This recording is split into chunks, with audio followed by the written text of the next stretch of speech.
Good morning. We'll go ahead and open up with a prayer. Monty, if you don't mind, please. Y'all bow with me. Dear Heavenly Father, Lord, we thank you for this day, and we just thank you so much for all the blessings that you bestow upon us individually and as a county as a whole. And Lord, I just pray that we make the decisions today that are best for the county, not us individually. We pray all these things in the name of your Son, Jesus Christ. Amen. Amen.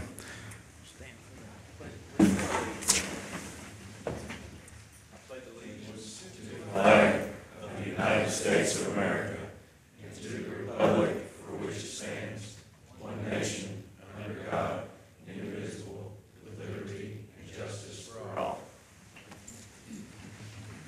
All right, we'll go ahead and call Marshall County Fiscal Court to order. This is February 19th, 2019.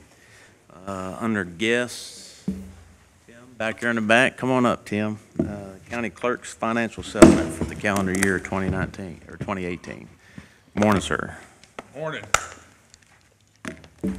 Yeah, I'm here to present my settlement for calendar year 2018. I think Desiree sent all you guys a copy of this last week.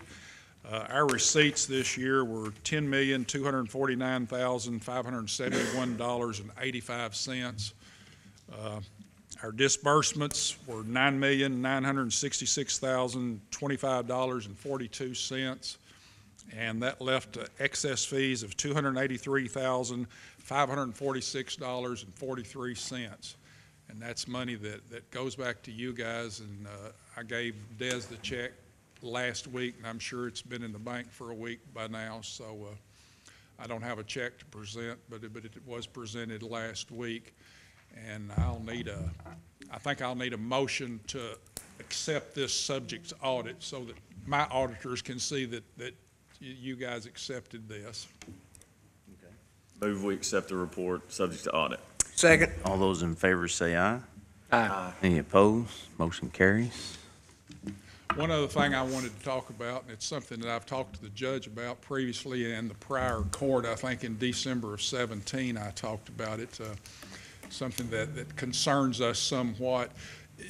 I would really like to see some thought given to some kind of security in this building. It's going to be difficult. We've got 5 outside entrances, so it's probably impossible to make this building secure. But you know, I've talked to Eddie and the previous sheriff about perhaps having an officer with a desk in the hallway or something. I don't know. I just would like for you guys to discuss this and then give it some thought, because it's a public building, and one of these days I'm afraid that something might happen, you know. And so I just want to put that on the record that that's something that we're concerned about. Do you guys have any questions of me? Otherwise, I'm going to get out of here. I don't. Appreciate it. Thanks, Thank Tim. you. Next under guest is Michael Oliver with the Kentucky Transportation Cabinet. Good morning, sir. Good morning. Rules Secondary. Thank you, Judge, members of the court. Got a couple of guests with me today. I've got my assistant, Brian Black, and then also I've got my boss, which is the Chief District Engineer of District 1, Kyle Pope. So thank them for coming today. Good morning. As in years past, I've come to present the rural secondary recommendations. I know we've got some new members of the court, so just kind of a background. The rural secondary program is basically revenue sharing for each of the counties of the Commonwealth, and it's all based on a formula. There's basically an equal share. And then there's based on your rural road mileage, your rural road area, and your rural population. And all that's put together in a formula, and that kind of lets us know how much each county in the Commonwealth gets. Now, the rural secondary money, it can't cross county lines. It has to be spent in that county. So if we don't spend some of this money this year, it will roll over into next year, just as you will see here in a second that we had monies left over from last year that's going to roll into this year. So it has to be spent in the specific county. So the tentative allocation through that formula for 2019, 2020 will be $1,292,962. We did have an undistributed balance last year of $314,197. Now, that undistributed balance came from a couple of things. It could have come from the leftover money from maintenance that we had. Also, when we let projects every year, of course, I give them an estimate, and then the contractors have to bid on that. And so it could have been that they bid under my estimate, which is always, a good thing. We don't want them to overbid. We want them to underbid. So, like I said, that money has to be spent in Marshall County, so it's rolled over into this year. So that leaves us a balance of improvements. Well, basically, the first priority there is I've got the maintenance, and we've got 130.004 miles of rural secondary state roadway at about $3,500 a mile, which is what we have used in years past. It comes up to $455,014. Minus the county judge expenses leaves a balance for improvements of $1,149,745. The next improvement that we have is the county flex funds, and we've been doing this now for, I think, 3 or 4 years. We carve out a percentage of that for the county that they can use on county roads, or they can give back to the state, but most of the time they use on county roads. 15% of the Marshall County allocation is $193,944.30. So that would be the county flex funds this year.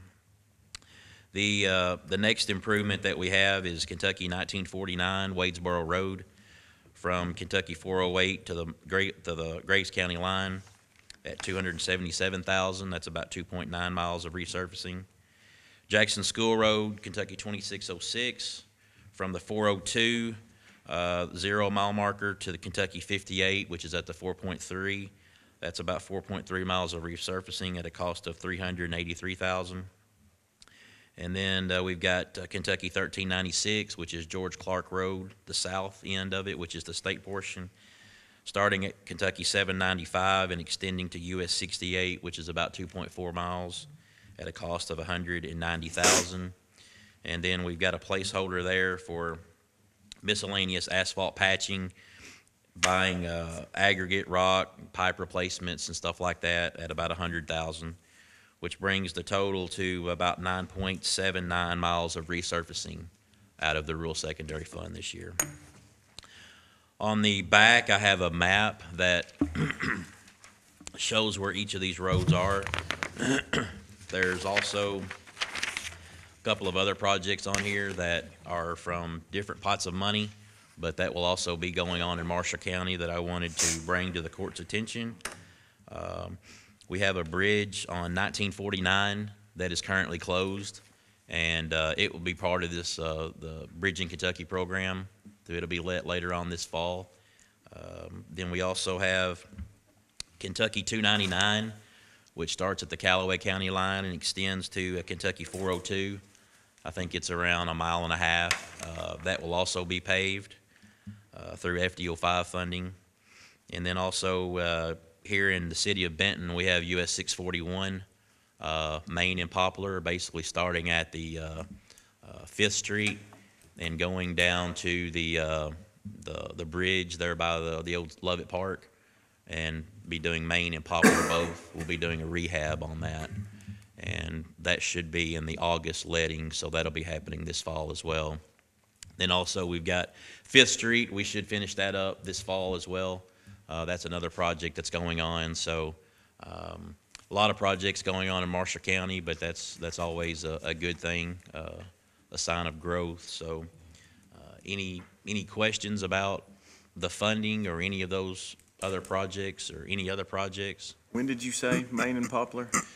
It will be in the August, September letting, and then, of course, depending on the bids, if they're good bids, we'll let it the following month to the contractor, and then they fit it into their schedule. But I would suspect that we'll see something going on there this fall, late this fall. The Wadesboro Bridge, do you have a month on that specifically? I think it's in the August I think it's in the August letting as well. So both of those will be happening at the same time. Of course, the bridge project, it will be a much faster project because it's a fairly small bridge.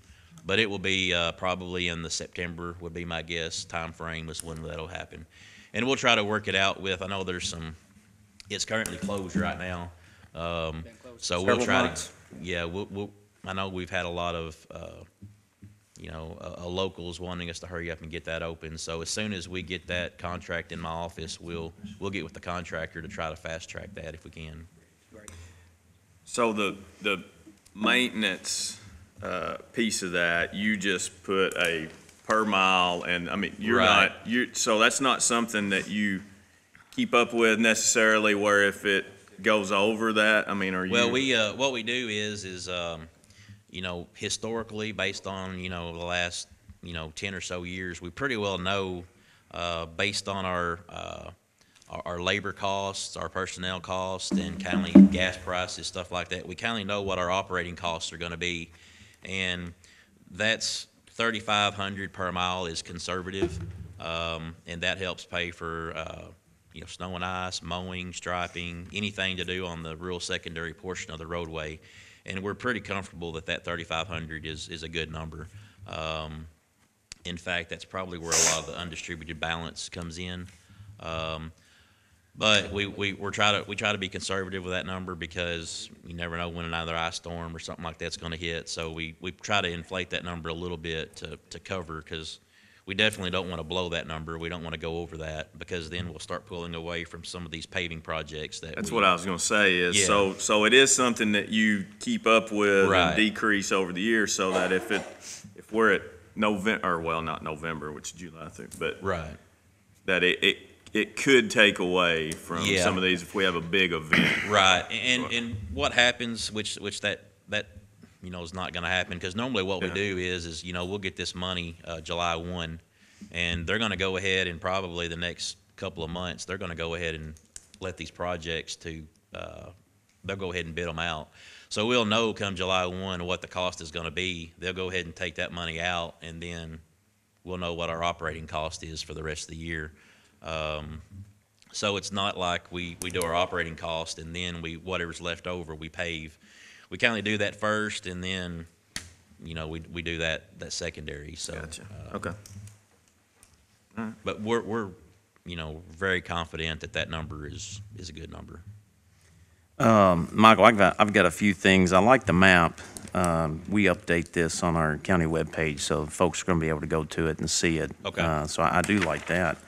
I also think this is a good opportunity to explain some of these numbers. I know a lot of times people just hear the numbers and they really don't pay attention. But specifically, the county judge executive's expenses, it's $2,400. It actually came down. I forget which bill it was last year. 32.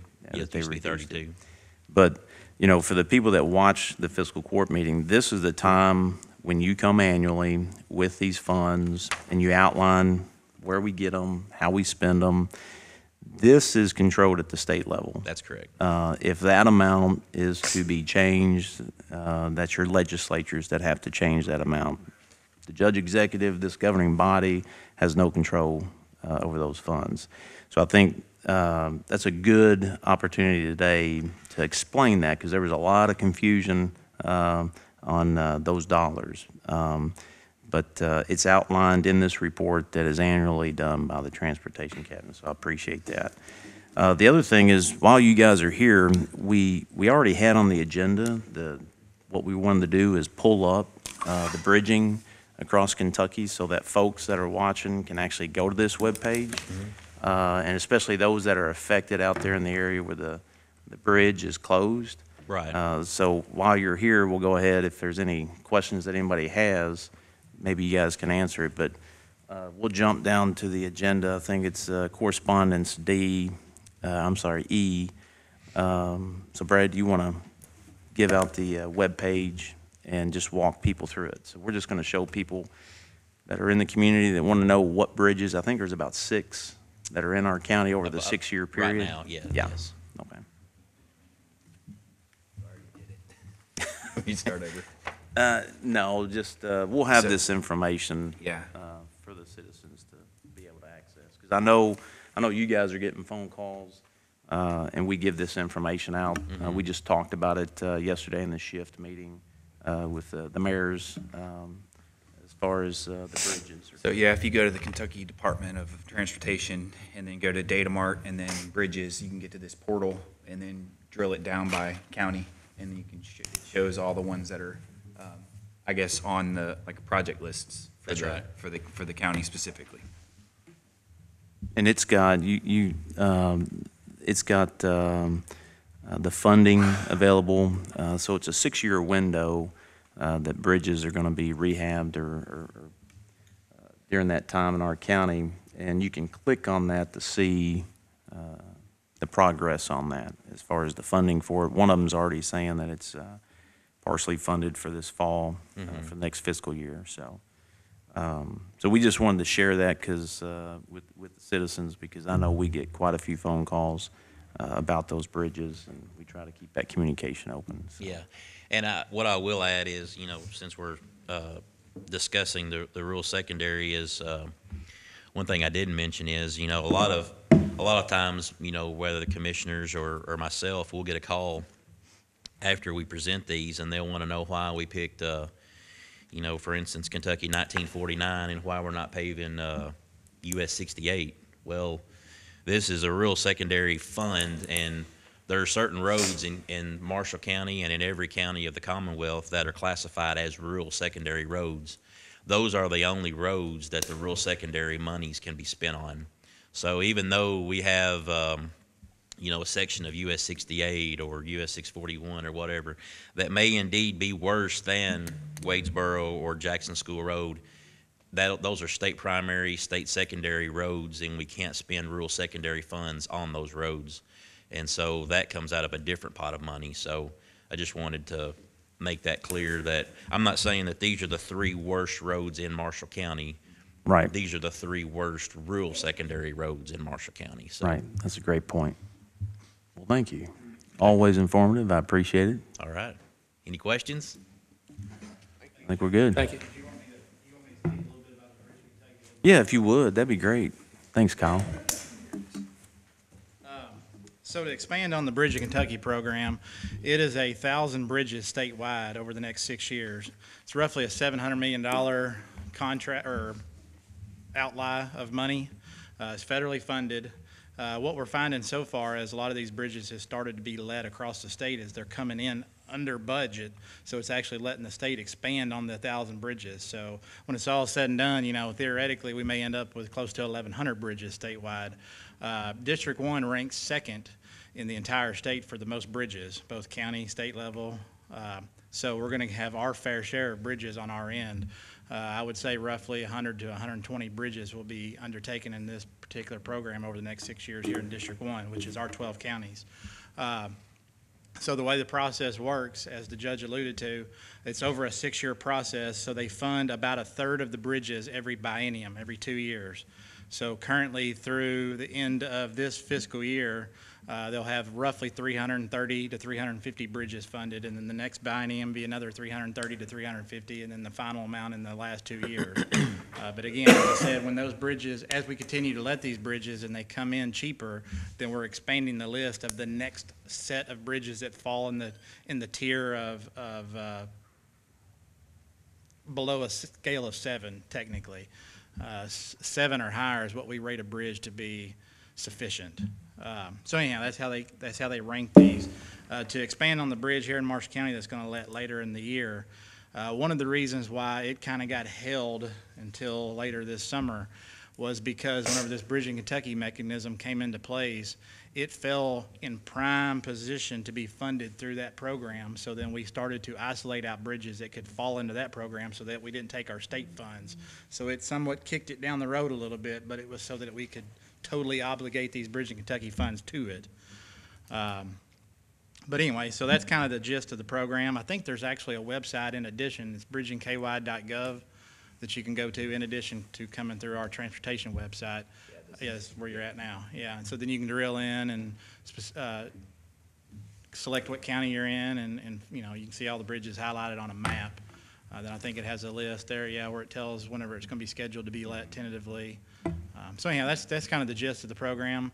The program is focusing on bridges that fall on what we call lower ADT routes, which would be 350 vehicles or less, so that you find a lot of these affect county roads, rural secondary roads, as Mike just alluded to. So. No, I think it's great information. That's why we're putting this out so that citizens can see it. So Sure. definitely needed. I just wanted to jump up there real quick and say that, just to Yep. give you a little bit more information on the Bridge of Kentucky program. So. Okay. Appreciate it. Yep, thank you. Thank you, Kyle. Thank you. Thank you. Michael. Thanks.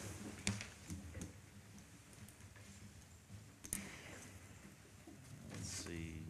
Do the ABC update quarterly report. You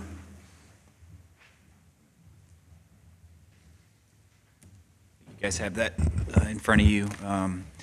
Malt beverage license regulatory fee, this is for the fourth quarter of 2018, was $19,213.20. Package license was $38,076. Private club license regulatory fee, $5,127. Restaurant license regulatory fee was $5,680, totaling for fourth quarter regulatory fee in 2018 was $68,097.61. It is also, in January, we do license renewals. So you can see that second chart shows the total license fees collected. That's $25,234.89. Is there any questions? Some of those are multiple. You have to have. That's correct. One place may have May have two or three two or licenses. three. Correct. Separate licenses. Yep. All right. Is there a Casey Collins here? Hello, Casey. Casey's going to update us on Sullivan University. Good morning, ma'am. So, my name is Cassie Collins. Cassie. So, I apologize, everybody does it. Can I actually approach and distribute? Yes. the information? I apologize, I should have done this this morning, but y'all are so busy. Coffee. Yes. Which is very important. Thank you so much for having me this morning. I appreciate it. Thank you.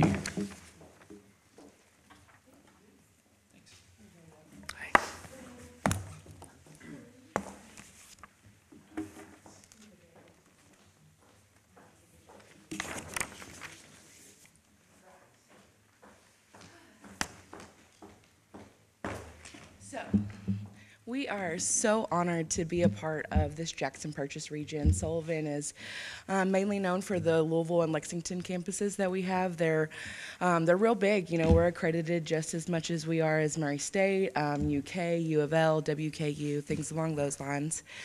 Our expansion campuses have now been opening up in Fort Knox and Carlisle, Kentucky, and now we are moving down to Western Kentucky. So I'm here today to tell you that we have actually opened up our learning center in Mayfield. So we're in the back plaza over by Sapporo. It's behind Regions Bank. So we're actually going to be holding a lot of classes there, and our online assessment. We have computer labs and meeting rooms for the areas. And what's very important is the fact that we're actually offering a 20% discount to the entire Jackson Purchase region.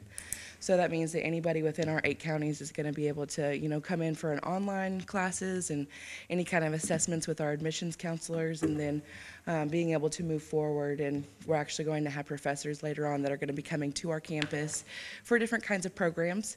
So, like I said, you know, we're definitely coming in and just wanting to make a really good impression on our community, let you guys know that, you know, this next step is very practical. You know, we understand what it's like to have kids and families and jobs and things like that. And it's just, you know, if higher education is something that you look to pursue, then this is a really great opportunity for you to get back in and plugged in for your future success for whatever reason that may be.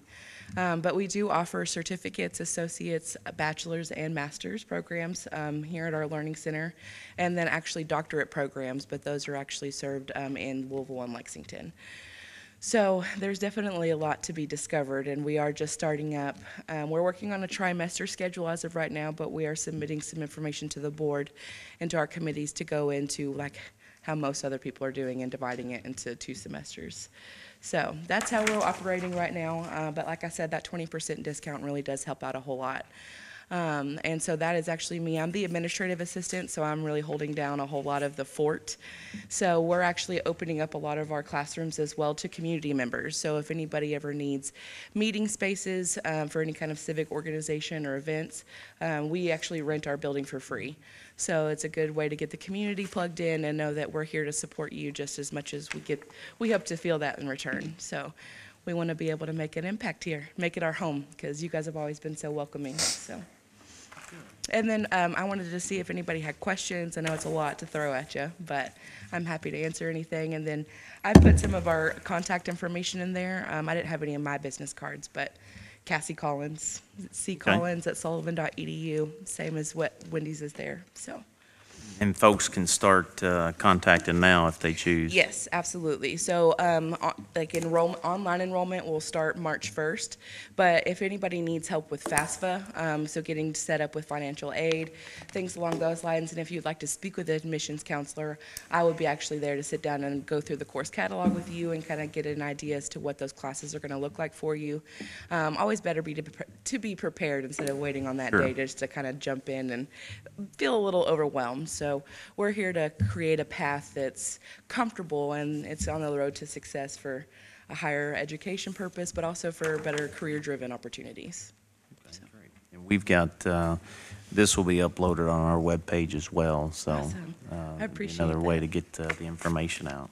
This is on the Mid-Continent campus. Is that where you're located? No, so we have actually taken over, I'm not sure if anybody's familiar with Mayfield that much, but there is the Mayfield Plaza where Mega Gym is. Yeah.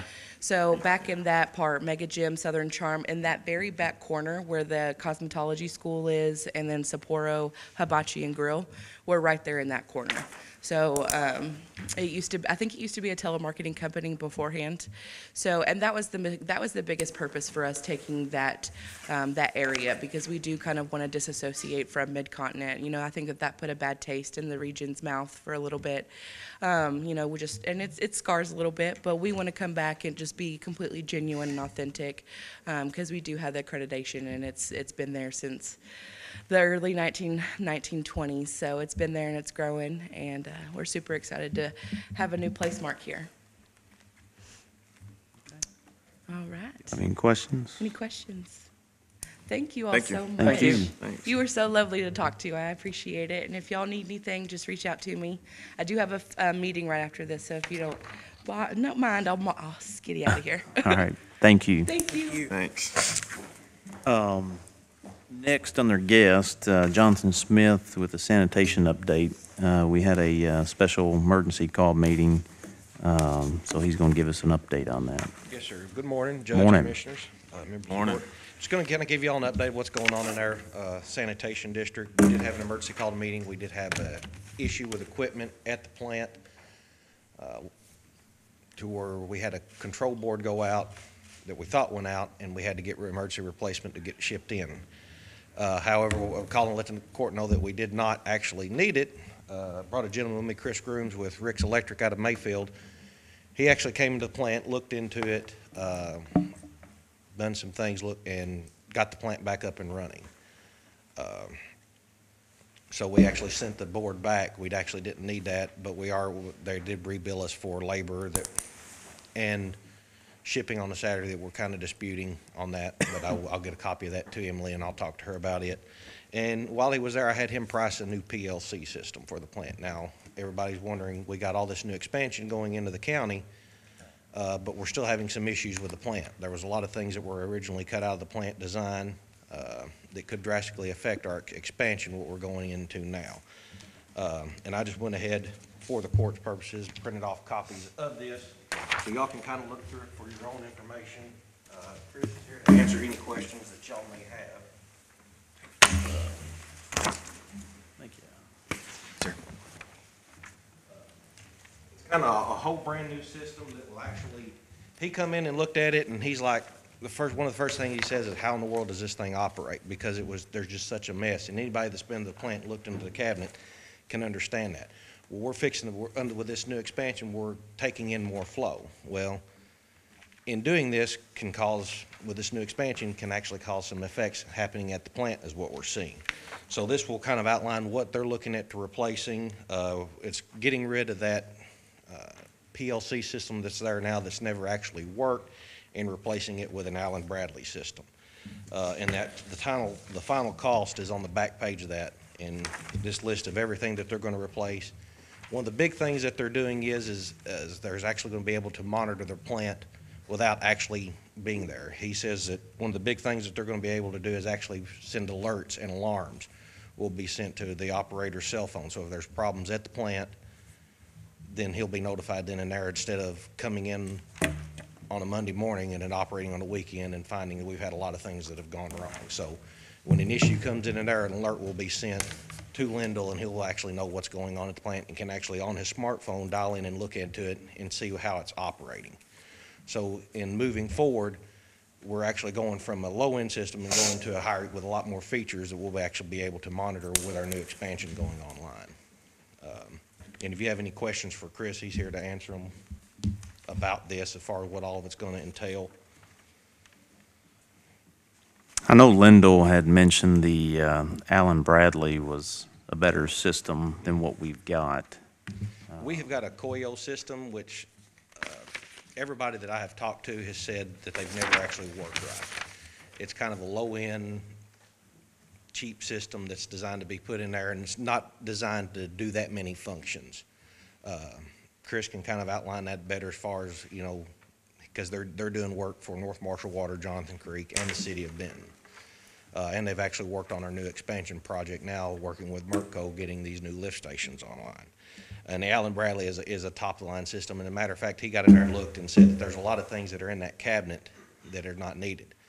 And as we go further with expansion, the system that we have now, we cannot expand on it. This new system will allow for further expansion as we put more lines in and the ability to put new tanks in, whereas now the old system will not allow that. And I know we discussed in the emergency meeting briefly, but what would a timeline, what's the need of a timeline on this system? I'm going to say it's probably pretty urgent trying to get that in there because as of right now, the plant's not fully running and operational. You can't really trust it to run in operation. So with the cost of overtime, keeping someone there on the weekends just to make sure that things are up and running to actually be able to operate within our permit and with the new expansion coming online, as of right now, that could drastically increase a lot of different things because we're going to be adding more flow, more is going to be coming into the plant. So we're actually going to have to be there a little bit longer to staff the plant. And if the court were to move on this system, how long would it take to get this in? I'm going to say from the time we have everything ready to go, and you give us the go-ahead, you know, within 3 months. 3 months.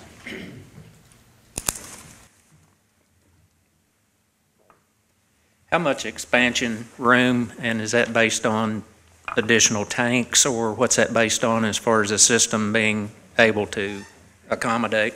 That's based on room in the control cabinet for expansion of the PLC, which there'll be a lot of that because there's a lot of wasted space in that cabinet now. We will reuse the existing cabinet. We will just basically retrofit it, get rid of basically everything in that cabinet's going to get replaced or redone. There's a lot in there. I was out there yesterday looking at it. Yeah, it's, you know, I'd never actually heard of the company that put it in, what he spoke about on the COYO system. It's a very low-end system. It's not something that I would ever use in a wastewater plant, freshwater plant, any kind of industrial type environment. I'm sure there's probably a place for it. I don't know where that is. I probably wouldn't use it, period. But, you know, it's just one of those things that, you know, you ended up with somehow. So the Allen Bradley stuff, you know, we support it, but it's a more common platform. And, you know, there's other people further away, places that can work on it.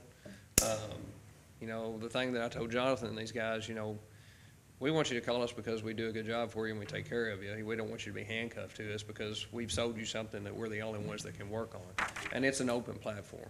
So, I mean, it's not like you're gonna be locked down to us to work on everything, you know, if you chose to go a different route in the future. That's not what we want. So, you'll have that option open as far as that goes. And you'll have plenty of room for expansion for, you know, for the things that he's kind of explained to me what they may have to do for expansion in the future, I mean, I don't see any of that being a problem. I'm not sure about the electrical service, things like that, as far as what motor loads and things would be in the future going forward. That may be something you have to address, but as far as the controls, I mean, you'd be set up to do pretty much whatever you needed to do going forward. And with them, they're actually local. If there is actually a problem come on, if we do have a problem like we've had in the past, they can actually, from their office, dial into the system, see what it is and say, hey, yes, that's one of our problems. If they need a programmer to come look at it, or an electrician, or if it's something that is not. Whereas now, our tech support is in Candace. If we want them to come in, we've got to pay for them to come in, and it's going to cost a lot more. And they Sure. can't even dial into the system. Yeah, one of the things we've done with these systems is we try to, with the alarms and the ability for the operator to view and see what's going on a smartphone or a tablet, you know, we try to allow you the ability to cut back on overtime and things like that, you know.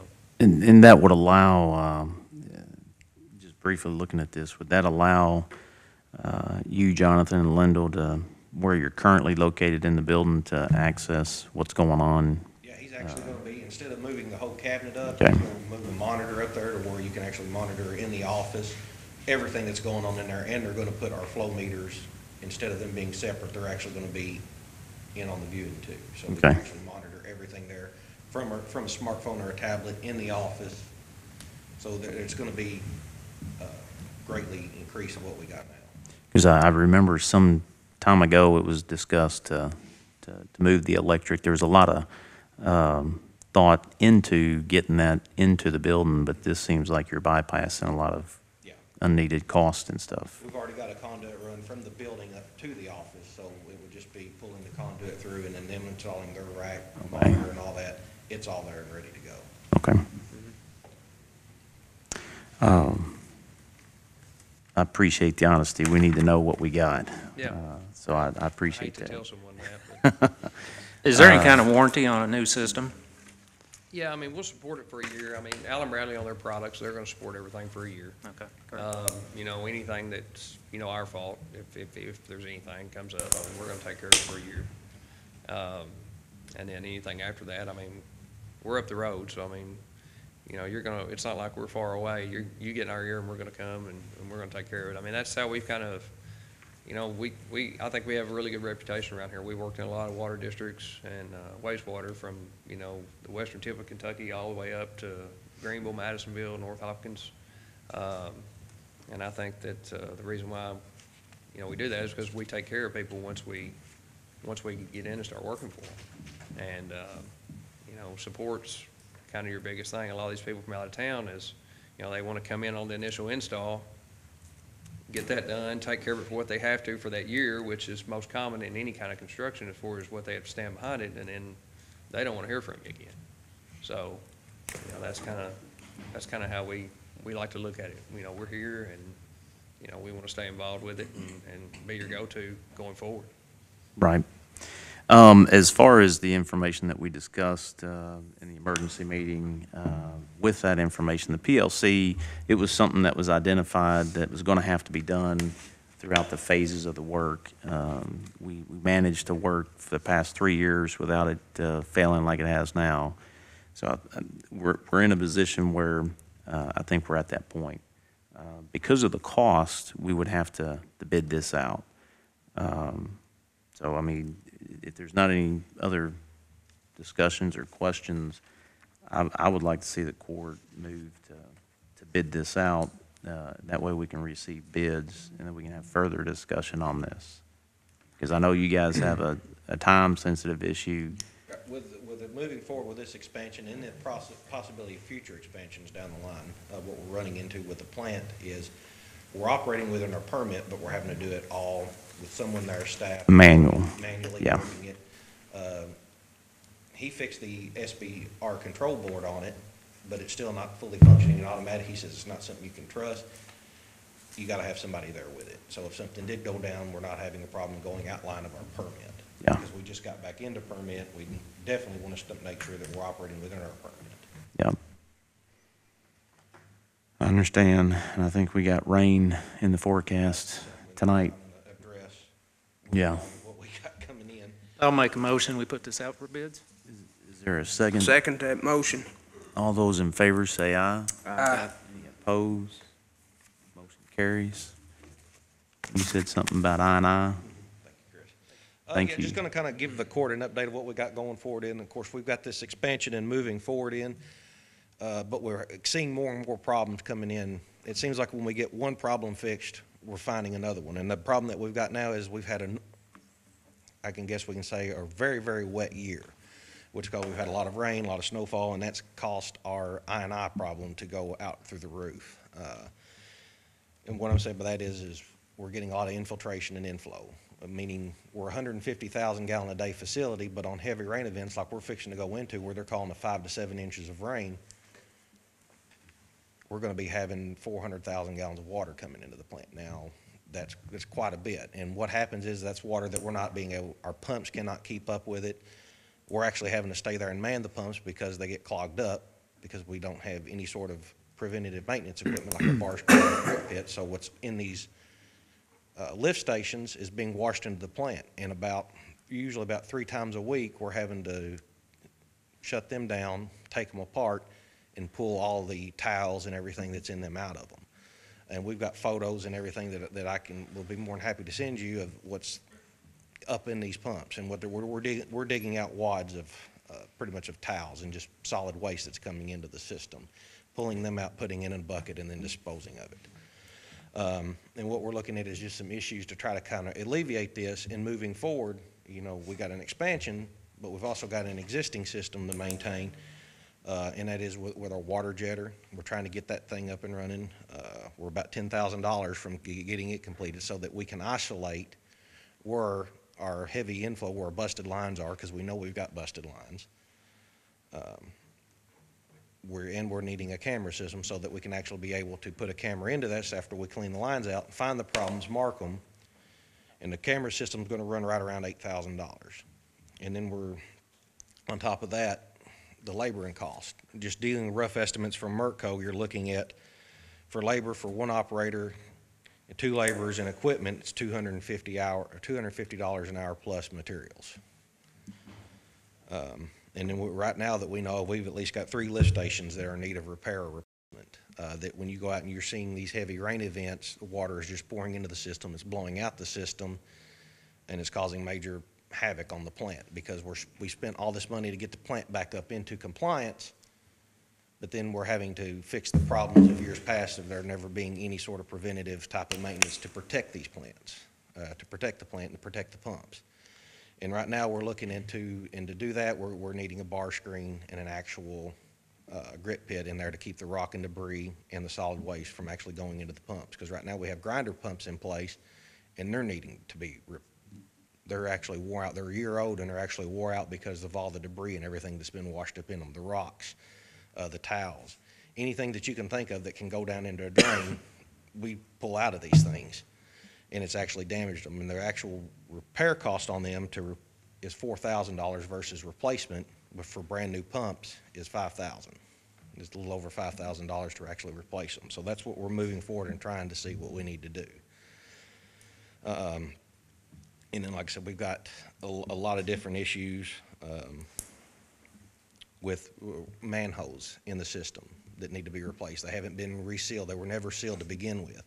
One of the key issues, components that we found is over by the mega gym. There's a manhole that's actually down in a creek that when you go over there during a heavy rain event, pull the lid on it, the whole thing is just flooded because it was never sealed and it's not been taken care of in years past. So water's just rushing into the system, taking all this stuff that's all these contaminants or these products that are in these lift stations and then forcing it into the plant. And then we're having to get the cost of it and repairing these pumps, repairing all the equipment. So that's where we're at right now with the sanitation district. Is basically trying to keep everything operating and going, but at the same time combat all the solid waste that's being dumped into the system. And just so that y'all know, I know y'all are getting Bombarded. feet wet on this. The fire hose is drinking from the fire hose on this. This is stuff that has not just happened yesterday. No. I mean, the district, when we go back, I know Randy's here, but we go back when we first put this board in place and we actually started looking at what needed to get done in this district. These were the items that were identified, but they weren't the primary items at that time. So now, Jonathan's here today. It sounds like that this is just a catastrophic failure in the system that just happened yesterday, and that's not the case. No, it's been long coming. And what they've been doing with those conditions, staying within their permit, I mean, just goes to show how much work they've actually been doing, and that's just one district or one plant. You got another one in Aurora. What's the total cost? You threw some numbers out there, but I didn't write it all down. The water jetter, and what that is it's an item that we've got, and I've got a quote list on it, and it's going to be right around $10,000 just to get that thing up and running, to actually be able to clean the lines out. You got to have it before you can put a camera system into it. And that allows us that if we find roots or anything that's busted in there, it's going to clean the lines out. Then we put the camera in behind it. And actually be able to flag these things and locate them and mark them down. And then instead of, right now, if you would try to do it, you're going to be actually going up there and digging up all the lines and saying, okay, this line's fine, but this line over here is busted. The camera system would greatly, and it's something that can be used in the county itself in general. If the road department needed to utilize it, I mean, it would be there in itself to actually be utilized by all departments in the county. So it's not something that would be just unique to us. I mean, anybody that would need to utilize it could be doing it. And like I said, just in the rough generalization, the replacement cost on the tanks, which is 2 new water tanks, about 500 foot of high pressure hose, a counter display, and the jetter heads, you're looking at roughly, it's going to be right around $10,000. We can shop around and probably find cheaper ones, but just in general, that's what we're looking at on that. And on a camera system, just for the camera system itself, with 400 foot of push cable and a 2 to 3 inch steer, which the steer is something that you actually, and it goes down into the pipes and keeps it straight, is $6,795. $166 for shipping, and then because we've got bigger lines, we're going to need a 6 to 8 inch pipe skid, which is about $300. So this is all stuff that's been, needing to be done. It's not something that's happened, but, because we've had a wetter than usual period of time frame, it's actually caused these things to actually start failing. We're actually start seeing more. We're trying to keep the plant up and running. We're succeeding in doing that, but it's a daily, combat where you're having to sit over there and fight this problem to get this and keep these pumps running and keep the whole process going to operate within the permit guidelines. Is this something that we could take action on at a later date? Yeah, this is just something that, as an update that y'all need to be made aware of as far as moving forward, especially with the expansion getting ready to come online and taking in new customers, that y'all need to be made aware of. And then I can actually get more cost quotes and actually get a whole packet together for y'all and present at a later date. Yeah, This you is could just do things that. that y'all need to be notified about, so that if we do have an issue, you're not kept in the dark on it. You're actually made aware of it now. Yeah, if you could put that together for me, that way we can have that available. That'd be perfect. Y'all have any questions?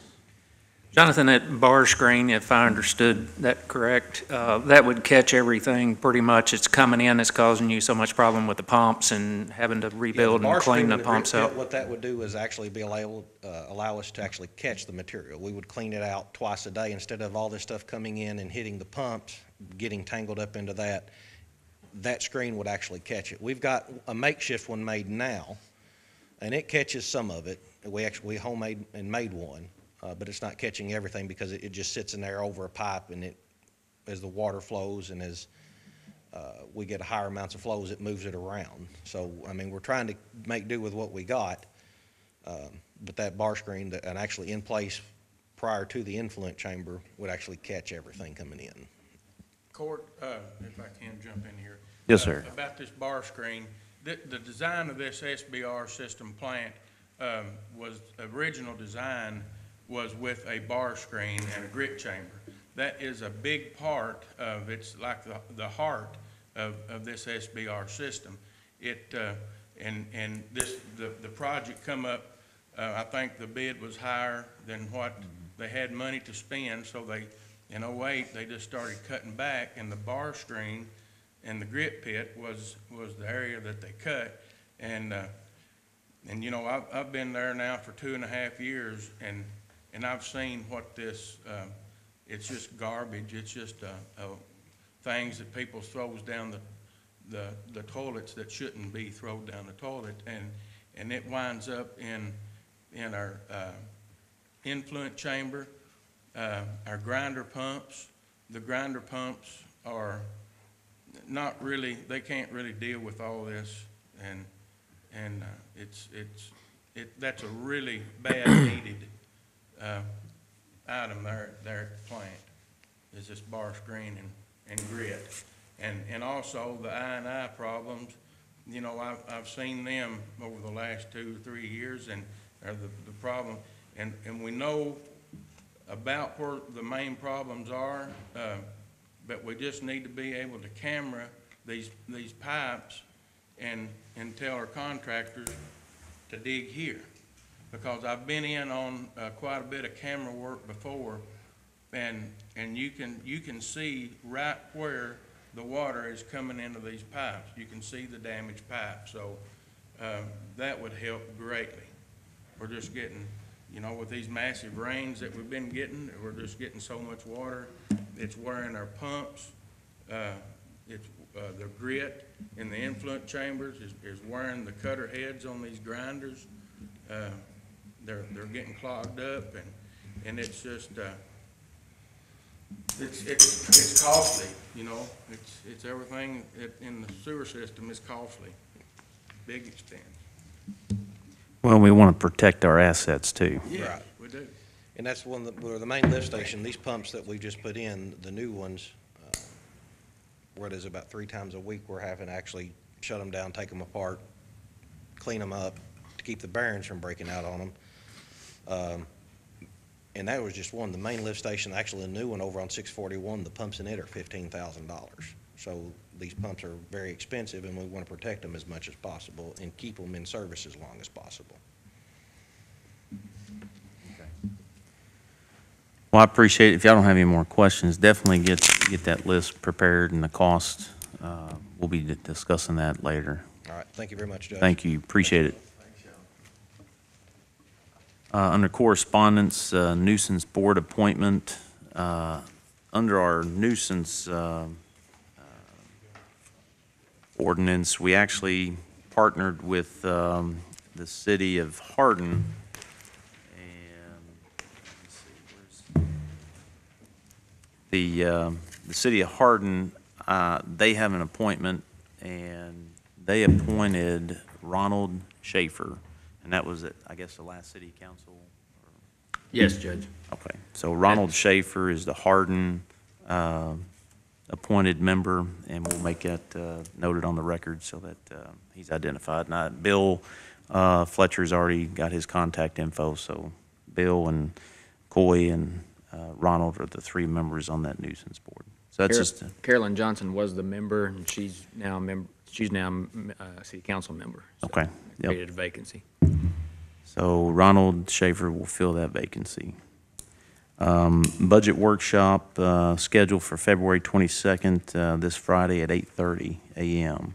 We'll make that announcement, and we'll have some more department heads come in and sit down with us and go over the current budget. Let's see, interior funding of Asian carp. Did I send that to you? Do y'all have that? Kevin, you want to update us on that? Sure. We've got some great news. It looks like they will likely get the interior bill over the finish line. As you know, the legislation contains, Leader McConnell's CART provision.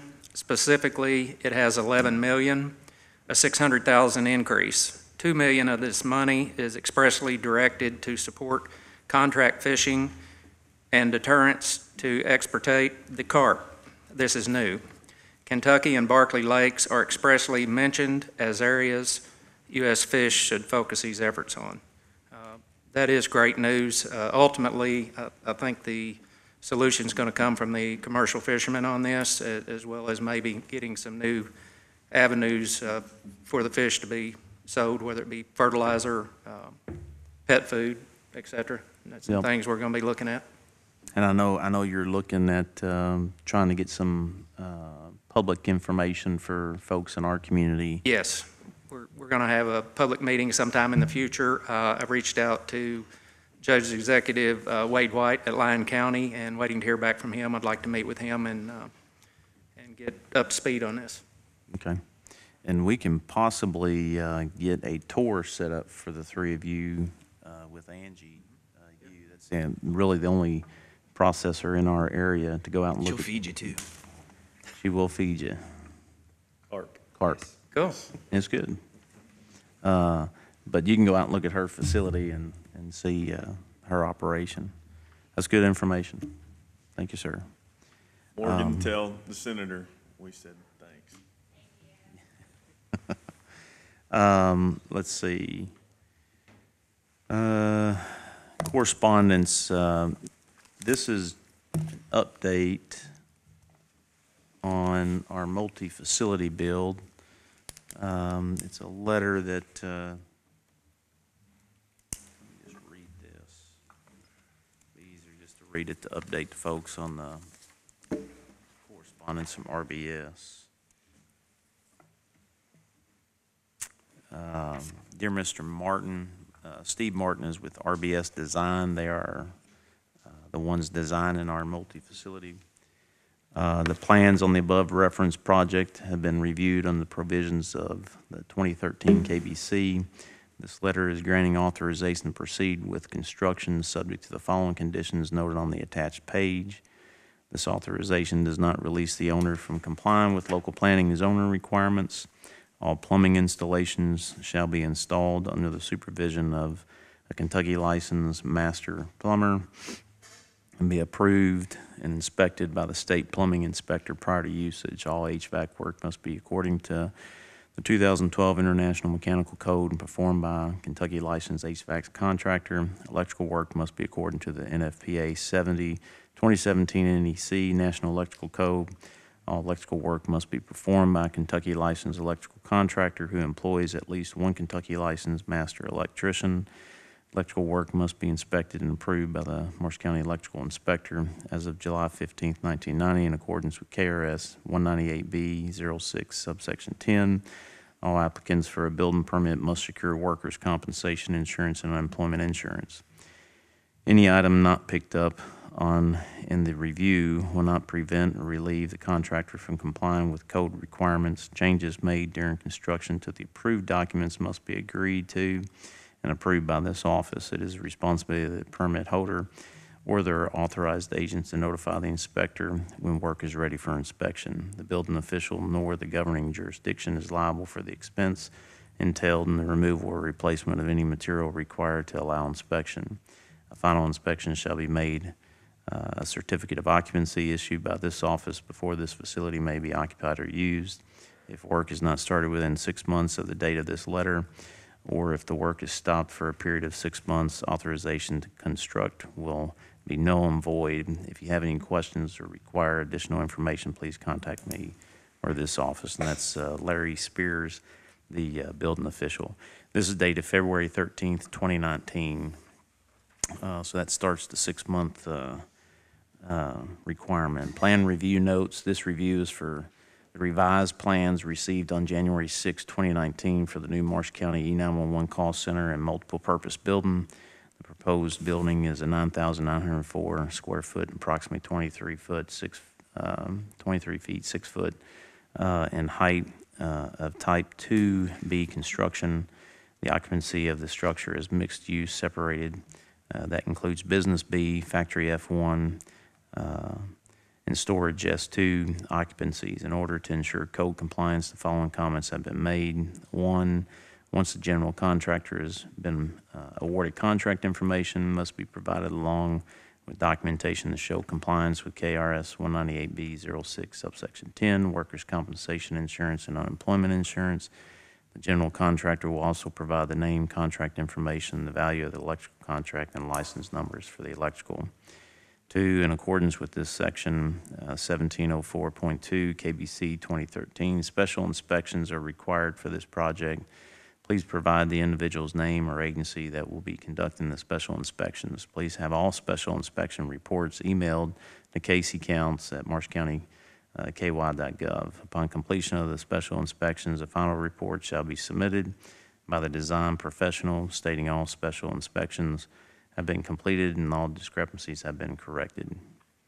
Note, the building plan review and inspection fee for this project is $1,495.60. Checks are made payable to Marshall County Building and Electrical Office. So that's just an update to let you know. Basically, there was some redesign that the RBS had to submit upstairs to our building inspector's office, and so now that's basically been completed. They are ready to move forward on the procurement process. Did we give that information? Did I send you the email that's got the date, the information on that? RBS is wanting to know when to move forward on this project, and I didn't give them a response because we still got we're going to be discussing that here in a second, the 2 projects as far as how we want to fund those projects moving forward. So, but this is to let you know that the RBS is ready to start the procurement process. So, I know there were some questions. Some folks are wanting to know where we were with that. So, here's the official letter on that. Is there any questions on that? Under old business, approve the minutes, February 5th, February 8th, emergency meeting, February 11th, special call meeting, February 11th, budget workshop, and February 12th, special call meeting. Make a motion for the minutes, Judge. Second. All those in favor say aye. Aye. Any opposed? Motion carries. Brad, you want to give us the surplus items? Yeah, I think you guys discussed this last meeting, and I guess it was made aware that we needed to make sure we had a reason for the surplus. We just don't need the items anymore. So I don't know what else to, I mean, what's the, like, some of them are, Well, last time we didn't have a list of what they were, did we? yeah, we should have. Well, we had a We had that, list, yeah. but I don't think any of us knew They, what the purpose, why we were getting rid of them. So and that's, so I think what we initially. what we- tabled it for today. Yeah, so what we initially did was reached out to department heads and had them list all items that they wanted to declare surplus, whether it be equipment out the road department that just old, not needed. I mean, I don't know, probably a lot of the stuff on here is from the road department. So, Wendy, do you have any comments on that? No, the majority of it is stuff that we don't use anymore, or parts and stuff that we don't have the equipment anymore that they would go on. Some of the equipment has already been replaced. Some of it doesn't even run. And then the old snow plows are on there also.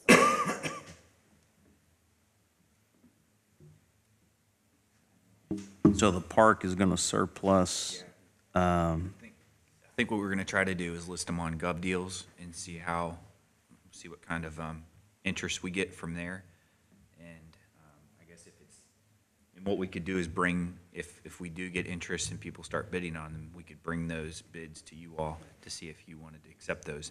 And if you didn't, then we can go a different route. But that's kind of one thing that we've talked about doing is trying Gov Deals. I know Sheriff used We've got Gov Deals. several auctions open right now. Yeah, so. Yeah, we've used Gov Deals before Mhm. on some of our equipment, and we usually come out ahead instead of trying to do it locally. But I still have a list of items that we will advertise locally too in the paper. Are they on this list? Okay. They're on that list too.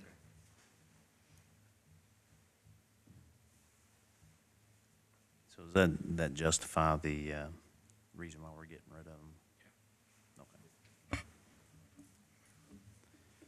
Okay. How are we gonna, so we're gonna do the gov deal? Is that what we're gonna do? Yeah, on a lot of the items. What about the items that we're not doing gov deal? I think Wendy's identified a few items that she's gonna put to bid locally. Locally? Either way, whenever we receive those, we can bring them to the fiscal court for them to approve those. Can we do that on gov deals, though? I mean, I thought you just said Eddie probably knows more about it, but you just said a minimum of what you think that can it's set worth. reserves. And that's where they start the bidding at. If you want to set a reserve, we didn't set a reserve on most of ours, but you can if you, a truck for $2,000 or. But once it gets through on the online auction, I mean, that's basically theirs then, right? Right. So you set a deadline to it? Yep, 7 day, it's like eBay, basically. It's 7 day, 10 day, 14 day auctions, and then the buyer's responsible for paying the buyer's fee on top of that. So we would almost have to, if you're gonna do that, we'd have to approve a reserve. Yeah. Right? And then if it, as long as it sells for that, then we're covered, is that? Well, I was just looking at the statute here. The statute is 670802, sale or other disposition of county property. And it says real or personal property may be sold by electronic auction following publication of the auction, including the URL for the site of the electronic auction in accordance with 424-131B. So there is still a publication requirement for that. Yeah, we advertise in the Tribune before we ever put it on gov deals. But it's not up, but it's not up to us on the price. Yeah, I mean, I don't think you can I set guess a if you- reserve on gov deals, You can may you? not, I thought you could, Yes. but I Can? don't know. I know last time we had a reserve as far as what we wanted the bid to start out at. But then once the deadline's met, do you then have to go in and approve that amount? I Or don't is think it so, just? yeah. If you It's want just theirs. $4,000 for a truck, you just start the bidding at $4,000. But if you don't put a reserve on there and it goes to the end? Somebody might, you have one bid at $4,000, or nobody may bid on it, so. Okay, so.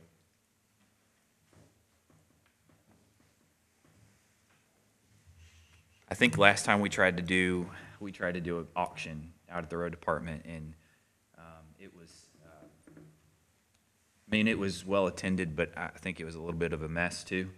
I mean, it was somewhat successful, but, so we're trying to streamline this process a little better to get rid of some of the stuff that we don't need. You just have a better clientele. Anything on this list that you think needs a reserve price? Yes, there's a few pieces of equipment on there that we probably need to set a reserve at, but Is that the I would parks need to try equipment? to look and see, you know, what they're bringing as similar items. Like we've got the Great All on there also, I mean, there's. but it needs several repairs. Yeah, that's true. Well, I mean, as far as the court action, you can, a motion could say that you agree that these items should be listed for public or electronic auction, and that reserve price as set by department head on any items that they believe need to have a reserve price.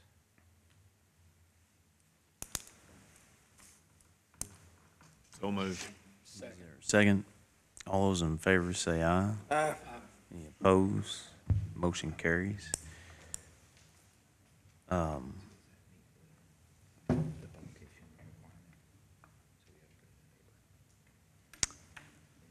Under old business, Marsh County, Calvert City Riverport Authority, we met on the 11th. You heard from representatives from the board. I believe that night, Calvert City Council voted to move on the dissolving of the board. So we've got it on the agenda today to discuss.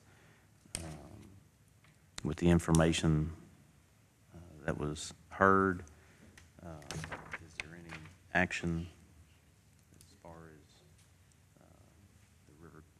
board. I agree with what the council said. I think it's time to move forward with it and dissolve the board. And you need a motion, not to dissolve it, but to, what was the? I would say we need action to have council start the Recommend. process. Yeah, because it's going to be, No, This what's would be the- a motion to dissolve it, and Yeah. then Okay. coupled with that would be, I believe Calvert voted to make, ask Greg and I to work together on distributing those assets, so that would be part of this motion too.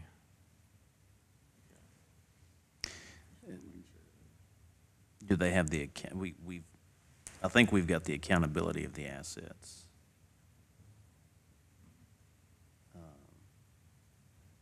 So, I mean, other than that one particular issue that they mentioned, that they purchased on their own, right, outside of, how do you want to address that? well, there, Pump station or whatever it was. Yeah, there's something missing. you've got the small package treatment plant Packaged. that the board did purchase. You've got 2 pieces of land.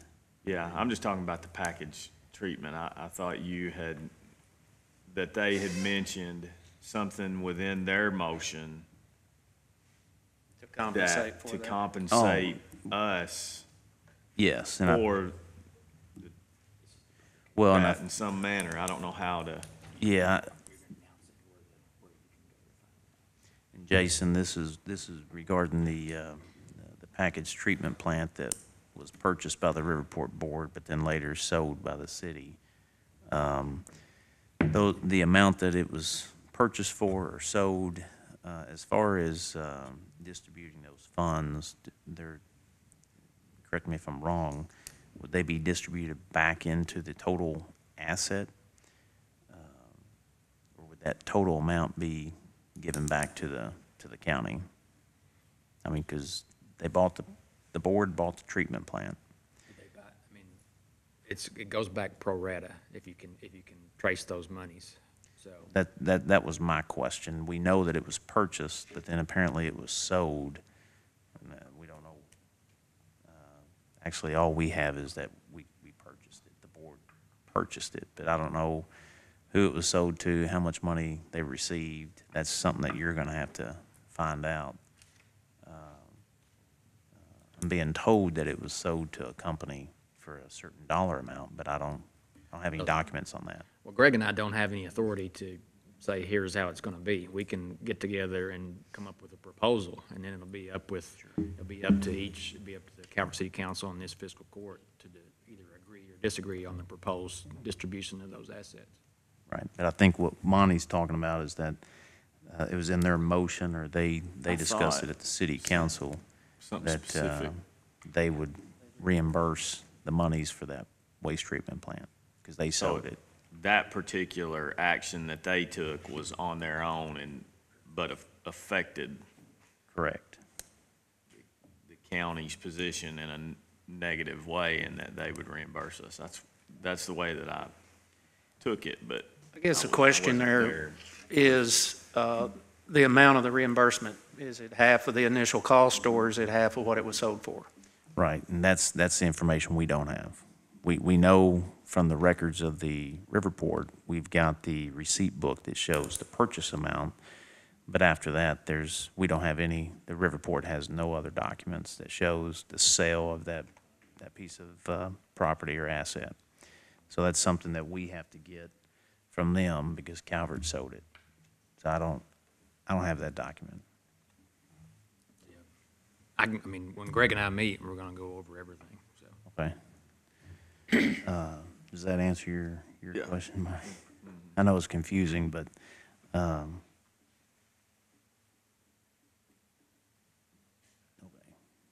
Was there a motion? So I move to dissolve the Riverport Authority and allow Greg and Jason to get a proposal back to us on the split, the money split. Second that motion. All those in favor say aye.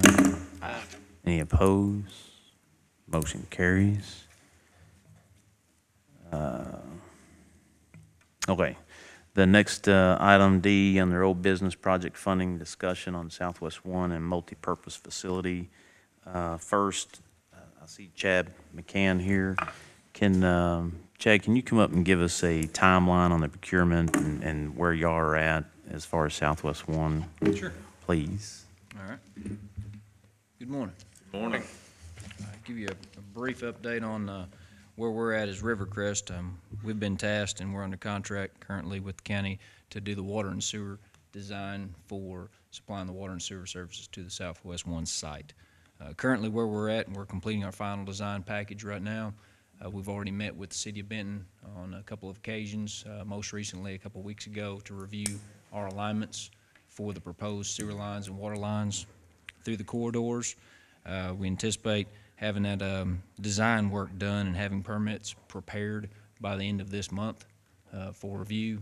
Since the city of Benton will be the future owner of the facilities, the permits for the facilities will actually run initially through the county, but will name the city of Benton as a future owner of the facilities once the facilities are installed and tested and placed into service. We were also, at that time, we're beginning the easement acquisition process. We've got approximately 27 easements that have been prepared. Our surveyor's reviewed those and given us his certification on those. We will be mailing those out this week to property owners on those alignments, and then we'll start the easement acquisition process. We anticipate that will run approximately 2 months.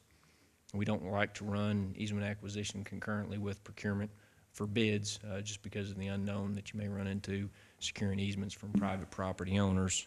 But given that timeline, we are anticipating completing the easement acquisition phase around the end of April, first part of May, and then beginning advertisement for bids on the actual construction project, putting that out around early May, and then based on standard procurement timelines, usually takes 3 weeks or so we'll give for bids. Once we get the bids and accept those, we'll get probably about another month until we can get boots on the ground construction. So we're looking at construction starting around the 1st of July of this year. And with a 6-month construction timeline, that puts construction completion on the water and sewer improvements around the end of the year, this calendar year.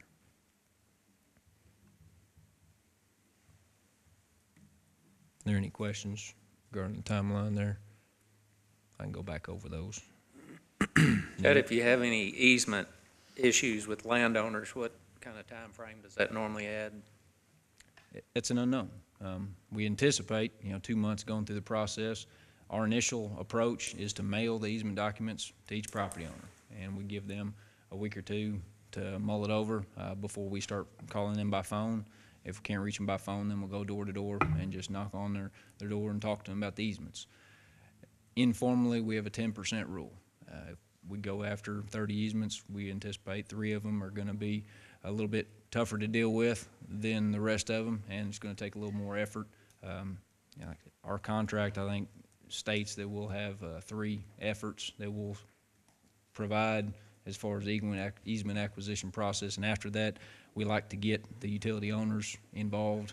Sometimes that does help if at that point in time we get some direction from the city or have some representative of the city go with us, possibly to speak with those property owners before we go further. Okay, thank you. Do we know, has there been, and Josh, you might know this too, has there been any communication with Rivercrest and United as far as their timeline? I know we got the utilities. I know that you guys are in touch with the utilities, but if we're looking at the end of 2019, I think they're supposed to start next month, if I'm aware.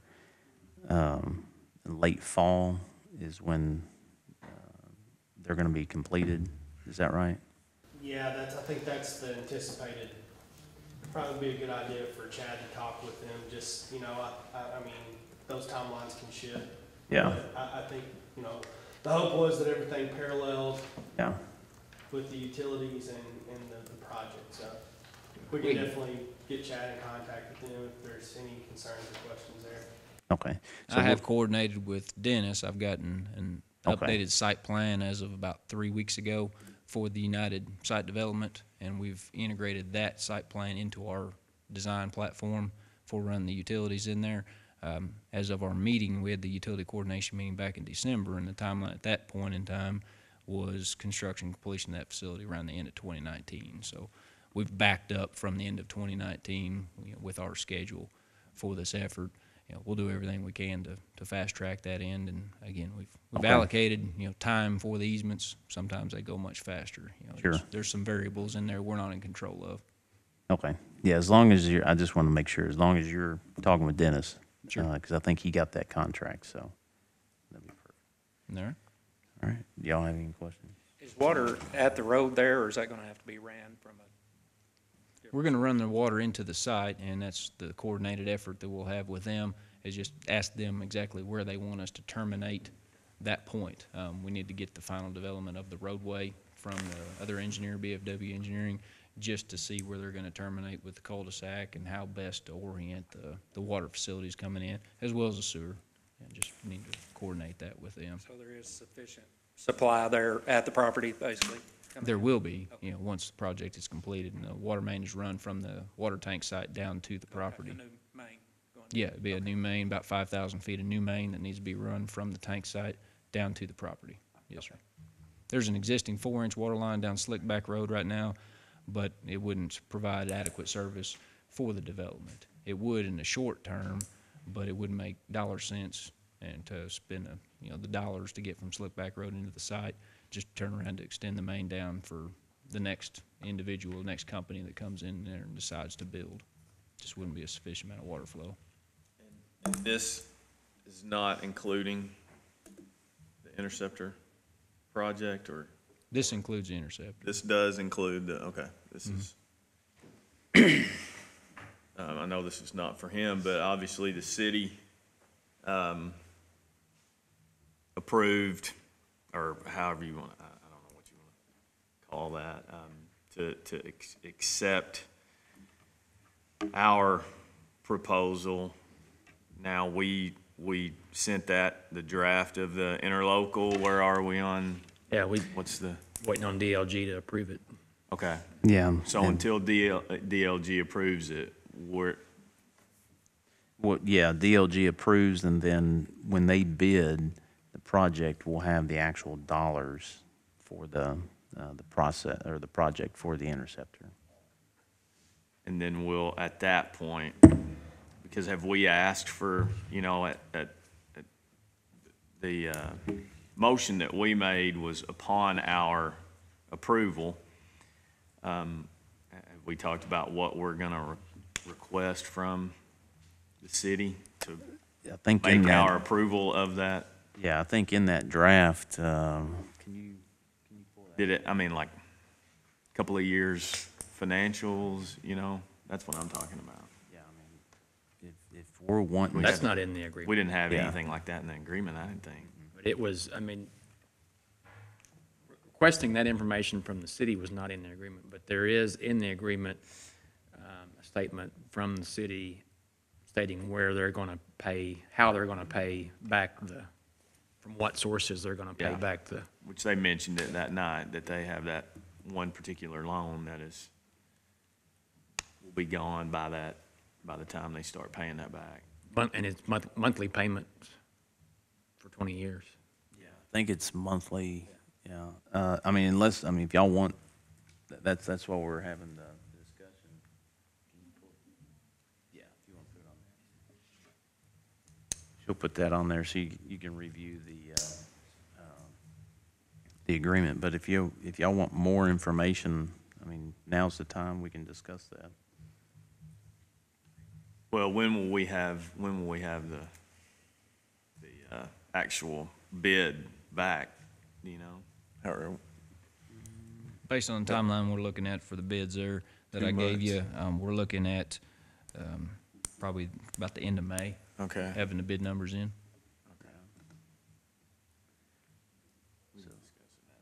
Okay. Both of the entities, once DLG gives the thumbs up, both of the entities, meaning Benton City Council and this court, still has to approve to it. do it by ordinance. So we gotta have 2 readings on it. Okay. All right. How long do they take, Jason, do you know, DLG to something like that? I mean, it's only been up there for, what, 10 days, 2 weeks, something like that. Okay. I couldn't tell you how long it takes. It's a state agency. Hopefully soon. But no, if there's further discussions, we can have those, preferably before the ball gets rolling really quick. Okay, so it's on there for y'all's review. We got the timeline for Southwest One. We also got the letter with RBS on the multi-facility, and that clock started as far as 6 months for construction. The funding for these projects, I know we've talked about it in our budget workshops. I just want to bring it to the court's attention.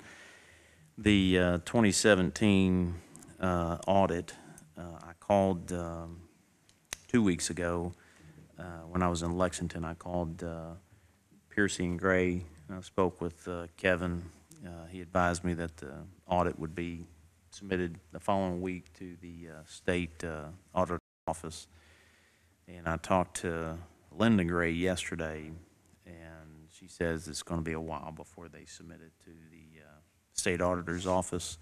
She said they're waiting on the state auditor's office. So the state auditor's office is saying that they don't have it, and Piercy and Gray is saying that they're not completed with it. So Emily and I got together and just trying to wrap our heads around how long it normally takes and getting our audits posted. May 30th of 17 of fiscal year 16 exit. So that's when we did our FY16 exit interviews. We did that May 30th of 2017. March 26th of 2018 is when it posted to the web. So that's when the state auditor's office was completed with it. So that gives you a time frame with that audit. To date, the FY17 exit conference, that was done June 18th of 2018. If we go off of the FY16 exit timeline, we're looking at April to have it posted. The one thing that we don't know is when Piercy and Gray submitted it to the state auditor's office. They currently still have it in their possession, so I can't tell you if it's going to be in that general time frame or not. I know we've reached out to the state auditor's office last week when we were up in Frankfurt. I ran into Mike Harmon and asked, put it on his radar to try to expedite it, but I'm sure everybody's doing that. So that's where we are with our FY17 audit. Do you have anything you want to comment on that? Or?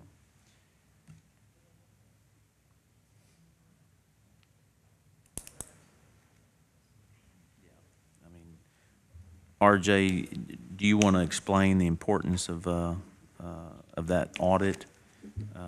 You're here, if you don't mind. Chad, I appreciate it. Thank you. Thank you, Judge and members of the court. The issue with the audit is that in recent years, particularly since Dodd-Frank, the regulatory environment related to municipalities borrowing in the capital market has become much more stringent, to the point that there have actually been underwriters, or people who buy public debt from counties such as Marshall, have been fined for not having proper disclosures. So what we're seeing is that underwriters are more reluctant to bid on your financings if you don't have your disclosures in place, and that is timely audits. So the risk to the county without the audits being published is, number one, can we get a bid? And number two, if we get a bid, what is the increased interest cost because of the audit issues? that's the risk that we run. Questions on that? And, I mean, typically, are you having that issue with every county in Kentucky? Many of them. Yeah? Yes. Many of them, we have this issue, and, and it varies. Oftentimes, we see if the state auditor is conducting the audit, that they come in and the county's not ready, and so they have to reschedule. That slows it down, and then if you have an independent outside party who's conducting the audit, same thing kind of happens, and then obviously, once you submit it to the state auditor's office, they have to review it before it becomes public.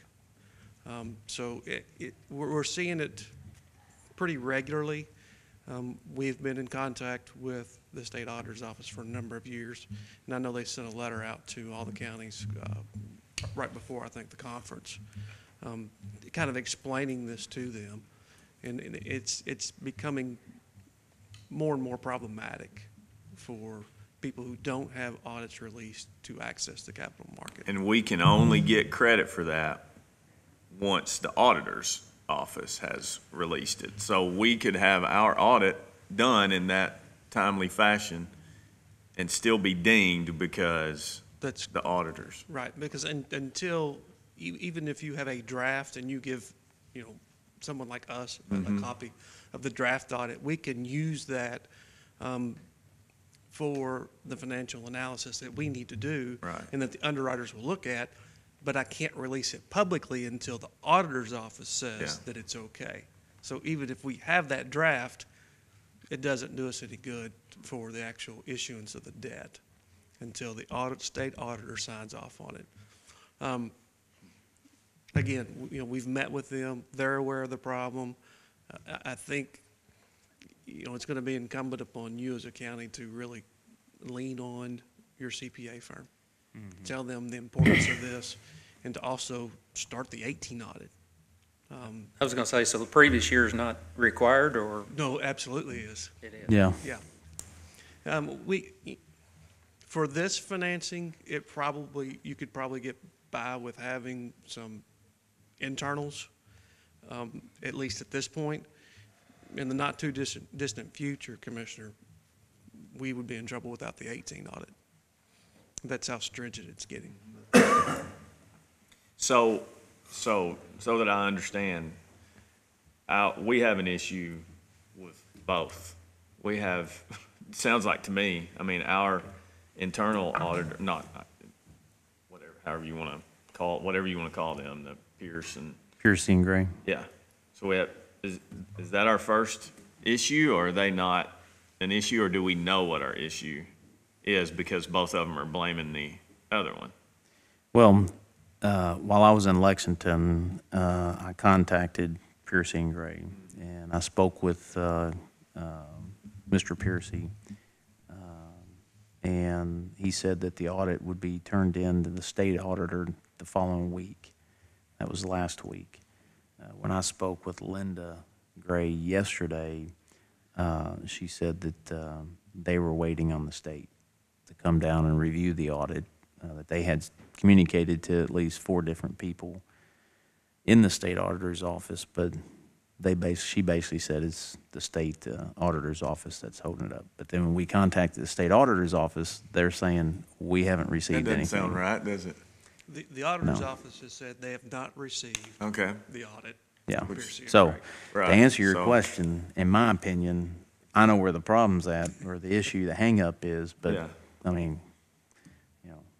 what do we do? And so put pressure on them, but. And the requirement is 3 months from year end? That's what would be in the loan? You have varying disclosure agreement dates across the Commonwealth that counties have to meet, but typically it's going to be somewhere in that end of the year to March, past the current fiscal year, or the ending of the fiscal year, right? And that could trigger an interest rate increase or complete default. It wouldn't be a default. It's just that if we can't produce bids because there's some fear that the disclosure is inadequate, and therefore, you know, the way this works, they purchase your debt and then they sell it through a brokerage, right? So individuals like you and I could actually own the Marshall County debt. They have to disclose to those end investors, right, that there are deficiencies. That's what drives the cost, right? Because they may be more reluctant to purchase your bonds, or they may take a complete pass. Because if they miss that disclosure, we've seen this actually in Kentucky, where regulators have come in and fined the underwriting firms saying, you did not disclose this to your end investor. We're going to fine you. So there's a risk for them. That's what the real problem is, right? You know, they have the threat of being fined. So you know, they're making a business decision. Is it worth our investment, or do we hold our money and invest it someplace else? So that's where we are with the audit. And I don't know, other than putting pressure, you got the right hand and the left hand. Well, right now, we haven't been penalized in any way that I'm aware of, and if it gets to that point, then, you know, we might have to consider taking some kind of action. Now, with all that said, we've got two projects that have been moving. I would say that Southwest One, after hearing what Chad talked about, we do got some time on that project. I wouldn't say we got a lot of time, because if we go to bid on that project in May, and the multi-facility, we've got 6 months to start construction on it. I think that was February 13th is when that letter was sent out. So that starts our 6-month time frame. That kind of gives us an idea. Was that July roughly that we have to at least start construction on the multi-facility per Cat Spears letter. So as we discussed in our budget workshop, you know, we do have some funds, and I talked with RJ about reimbursement resolutions, but that's kind of, we got the cart in front of the horse there, because we can't really do that until we identify, until we get done with identifying our financial group and moving that issue. I think it was the financial group, or was that moving forward on the actual bonds? Correct me if I was misspoke there. If the court has decided on the bond council, you could move forward with the reimbursement resolution, which would allow you to expend money on the projects and then recoup them. It's kind of separate from who the financial advisor would be. Gotcha. So we're looking at February 19th today. You know, that time frame is going to start closing even faster on the funding. What I don't want to see us get into is where, if we're wanting to do a bond and we identify X amount of dollars on a bond, the project or the timeline to get those dollars, the construction has already started. We're going to have to put monies forward, and that's a lot of moving parts, especially when we got a budget that we got to sit down and review. So we really, when we first sat down and did the review of all of our projects, we put them all in one project profile, if you will. And when Compass put that together for us, they also built in the contingency dollars, because we don't know what the bids are. These are all approximate dollars. But that's when it was $9.2 million, and that was everything. We've got some projects, because I know 911, we're going to Owensboro this week. some of those projects, and the goal is to get that subsidy off the fiscal court so that 911 is a standalone entity like it used to be with the landlines. So there is an opportunity to take those debts that we lumped into that project profile, remove that altogether, and find a totally different funding source, which it should be, instead of the county's general fund, because nobody else is paying that subsidy. The county is paying that subsidy. So that's about, it's a little over $1.3 million. So you can pull that out of that project profile. Does that make sense? Everybody following that? I mean, if you don't, ask questions, because I want to make sure everybody understands. You're saying out of that 9.2, you would not have that, is that what you're? Yeah, when we sat down, the 9.2, when we sat down with Compass, we listed. Included. Yes, yeah, we included every project that we had discussed, even in our budget workshop. And with the, if you remember, the 9.2 also included the cost and the interest on those bonds, and it was a projected amount, so we don't even have the bids yet. The bids could be higher. So it was 9.2 was just to cover those contingencies. But when you look at the timelines that we've got and the audit issue and where we are in the fiscal year, 911 was included into that. The communication survey that was done, all those projects were lumped into that one project profile. So moving forward, we removed that because it shouldn't be the fiscal court general fund funding 911. 911 should be able to stand alone. That's a service that's provided to the community, and we need to identify a totally different funding source for 911. We've had those discussions where the landlines are just not cutting it. The subsidy has been on the county's books for 2010. So we have been paying that out of our general fund in excess of those landline and PSAP and CMRS funds. So we pull those funds out of that project profile, and we start basically zeroing in on the actual projects that are current on the table that we need to get completed. Initially, we had that conversation: do we break each one out individually, fund it, or do we just lump it all together and see what that annual cost was? Because one of the things that we're going to have to do with the budget is sit down and find out what is that annual cost and how do we tie that into the budget. So that was just a review of what we have out of all those projects.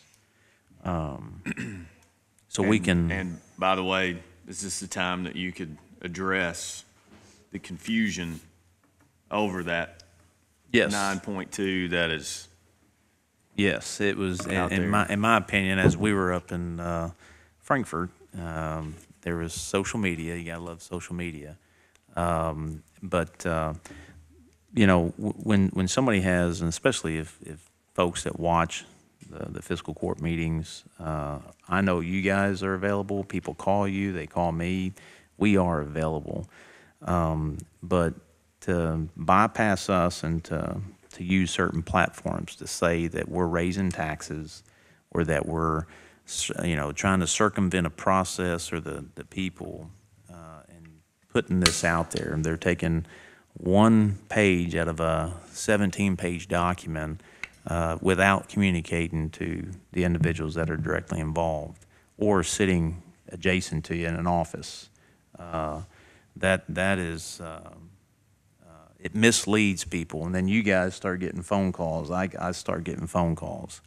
So yes, this first reading, when we sat down with Compass, the first reading, we do it with our budget. we do first readings all the time. It is a procedural requirement. We, just like what Jason was saying, we have to have 2 readings of an ordinance. Typically, you do the first reading, and there's probably going to be changes. We've had changes before the second reading. So when we did that, that just helped us get the process going. We wouldn't get to where we are today if we wouldn't have sat down and identified our projects, have the budget workshop, and put all that together. We do have a estimate of what it would cost annually for $9.2 million. And sitting down with the treasurer, we can look at that, but that's just an estimate. So that's why we did that. It wasn't circumventing any system that's in place. I know that nobody sitting at this table would do that, but it's misleading to people in the community. And I think it's unfair to the people in the community, and they know that. The people out there know that. But I think there's, opportunities for people to set that straight, but it's a behoove of them if they take that opportunity to set that straight. So that ordinance was a first reading, as stated, and I think even in the ordinance itself, the document, it states that was not a binding contract. That was just a first reading. Unless y'all want to add on, I know some of y'all had phone calls from folks thinking that we were raising taxes and putting it on the backs of the people. So with that, I think it's important for us to do our due diligence and put out an RFP. I know I sat down with Compass, and thank you for sitting down with us and creating that first document for us. But I think for us to be as competitive, making the environment competitive, we put out an RFP for our needs. And right now, and I'm open for discussion on this, right now I see the Southwest 1 and the multi-facility, those 2 projects being priority. And it's roughly, you figure 2.2, and I think Josh, when we sat down, here's the other thing too, we got a lot of moving parts. Josh has submitted a TVA Invest Prep. We've also, Wendy has submitted a discretionary funds for Southwest 1. We're looking at Delta Regional to potentially submit some funds or an application for some funds. So with the road work that has to be done out there, the 2.2 is the water and wastewater line extensions. You figure the road work and the signage is about $1 million. So you're looking at about $3.2 million. Now that's if we do not receive the TVA Invest Prep, the discretionary funds, or DRA. So we have to budget for that. If you look at the facility, the BFW last year estimated at about 1.7 million. That's an estimate. So you're looking at 4.7.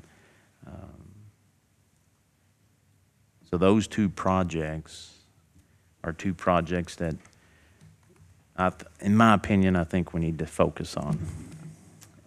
Initially, we just lumped everything together, but I think where we're at, these 2 projects need our attention. That's my opinion. On the multi-facility, how much insurance money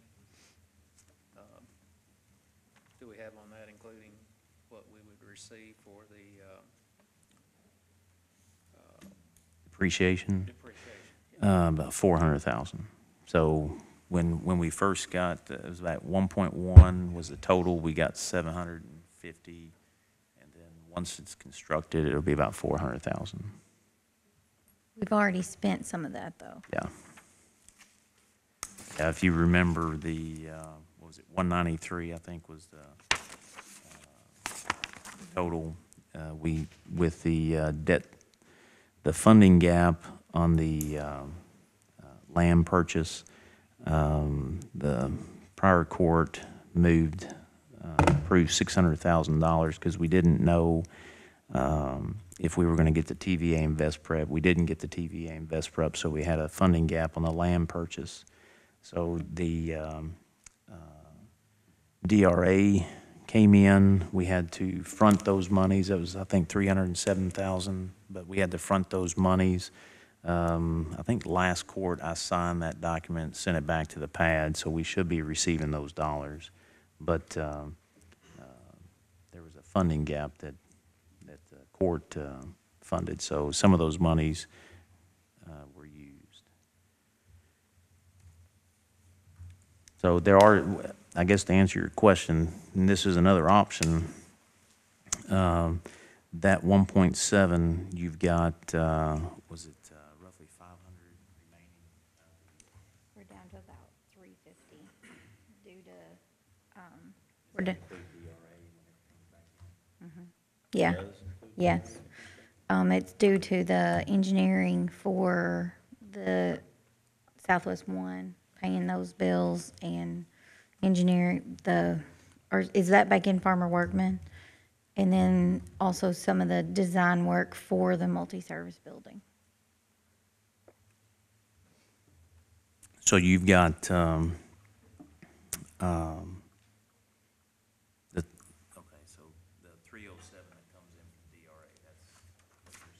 Yeah, we're actually at 165 right now, but when we put that 193 back, that'll put us at about 358.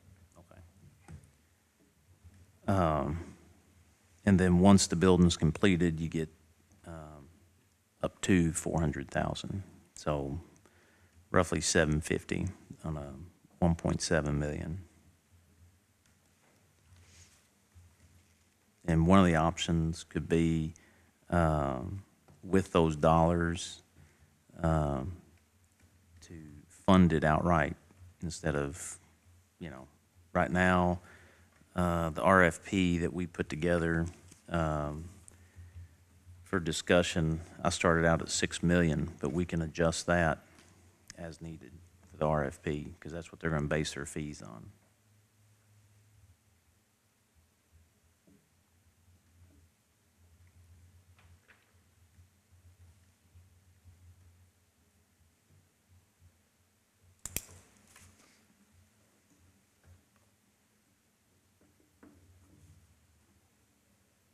Questions or? Putting it out for RFP, is it going to, we've been talking about timing issues. Is there, do you foresee that that's going to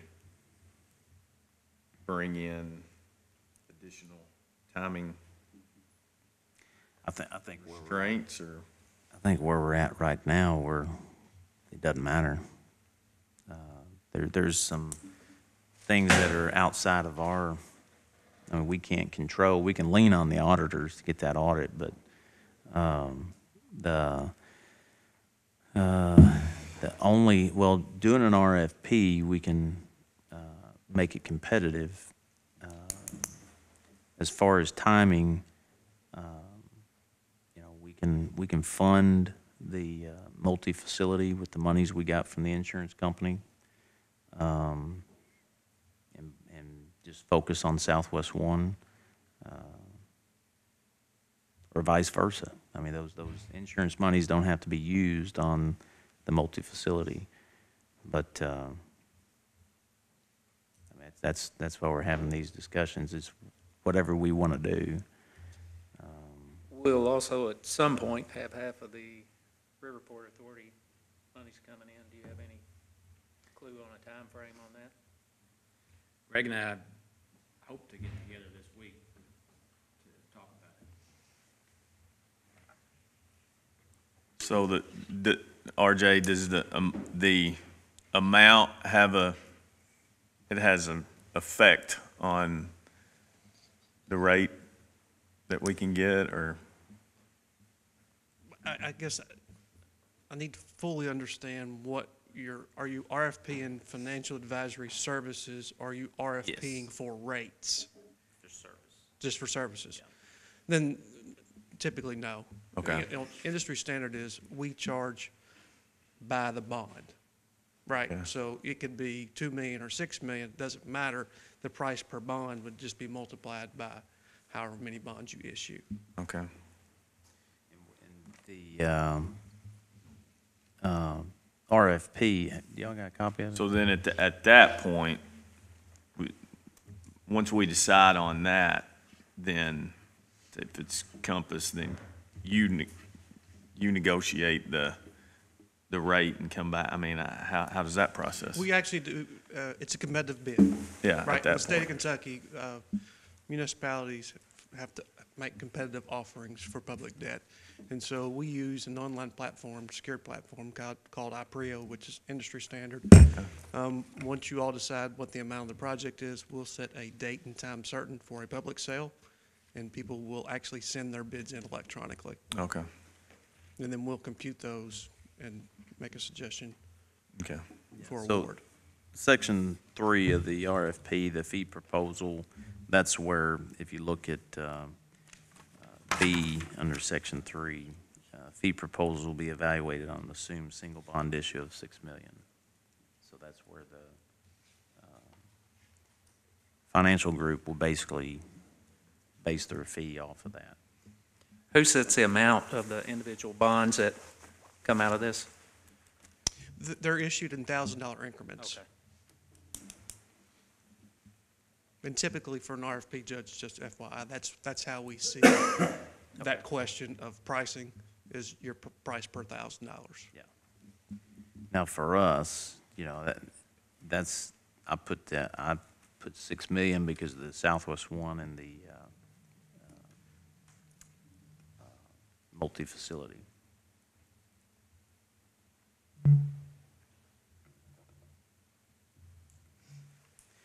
And the RFP, I think it's March 15th, so the RFP would go out, we'd get responses.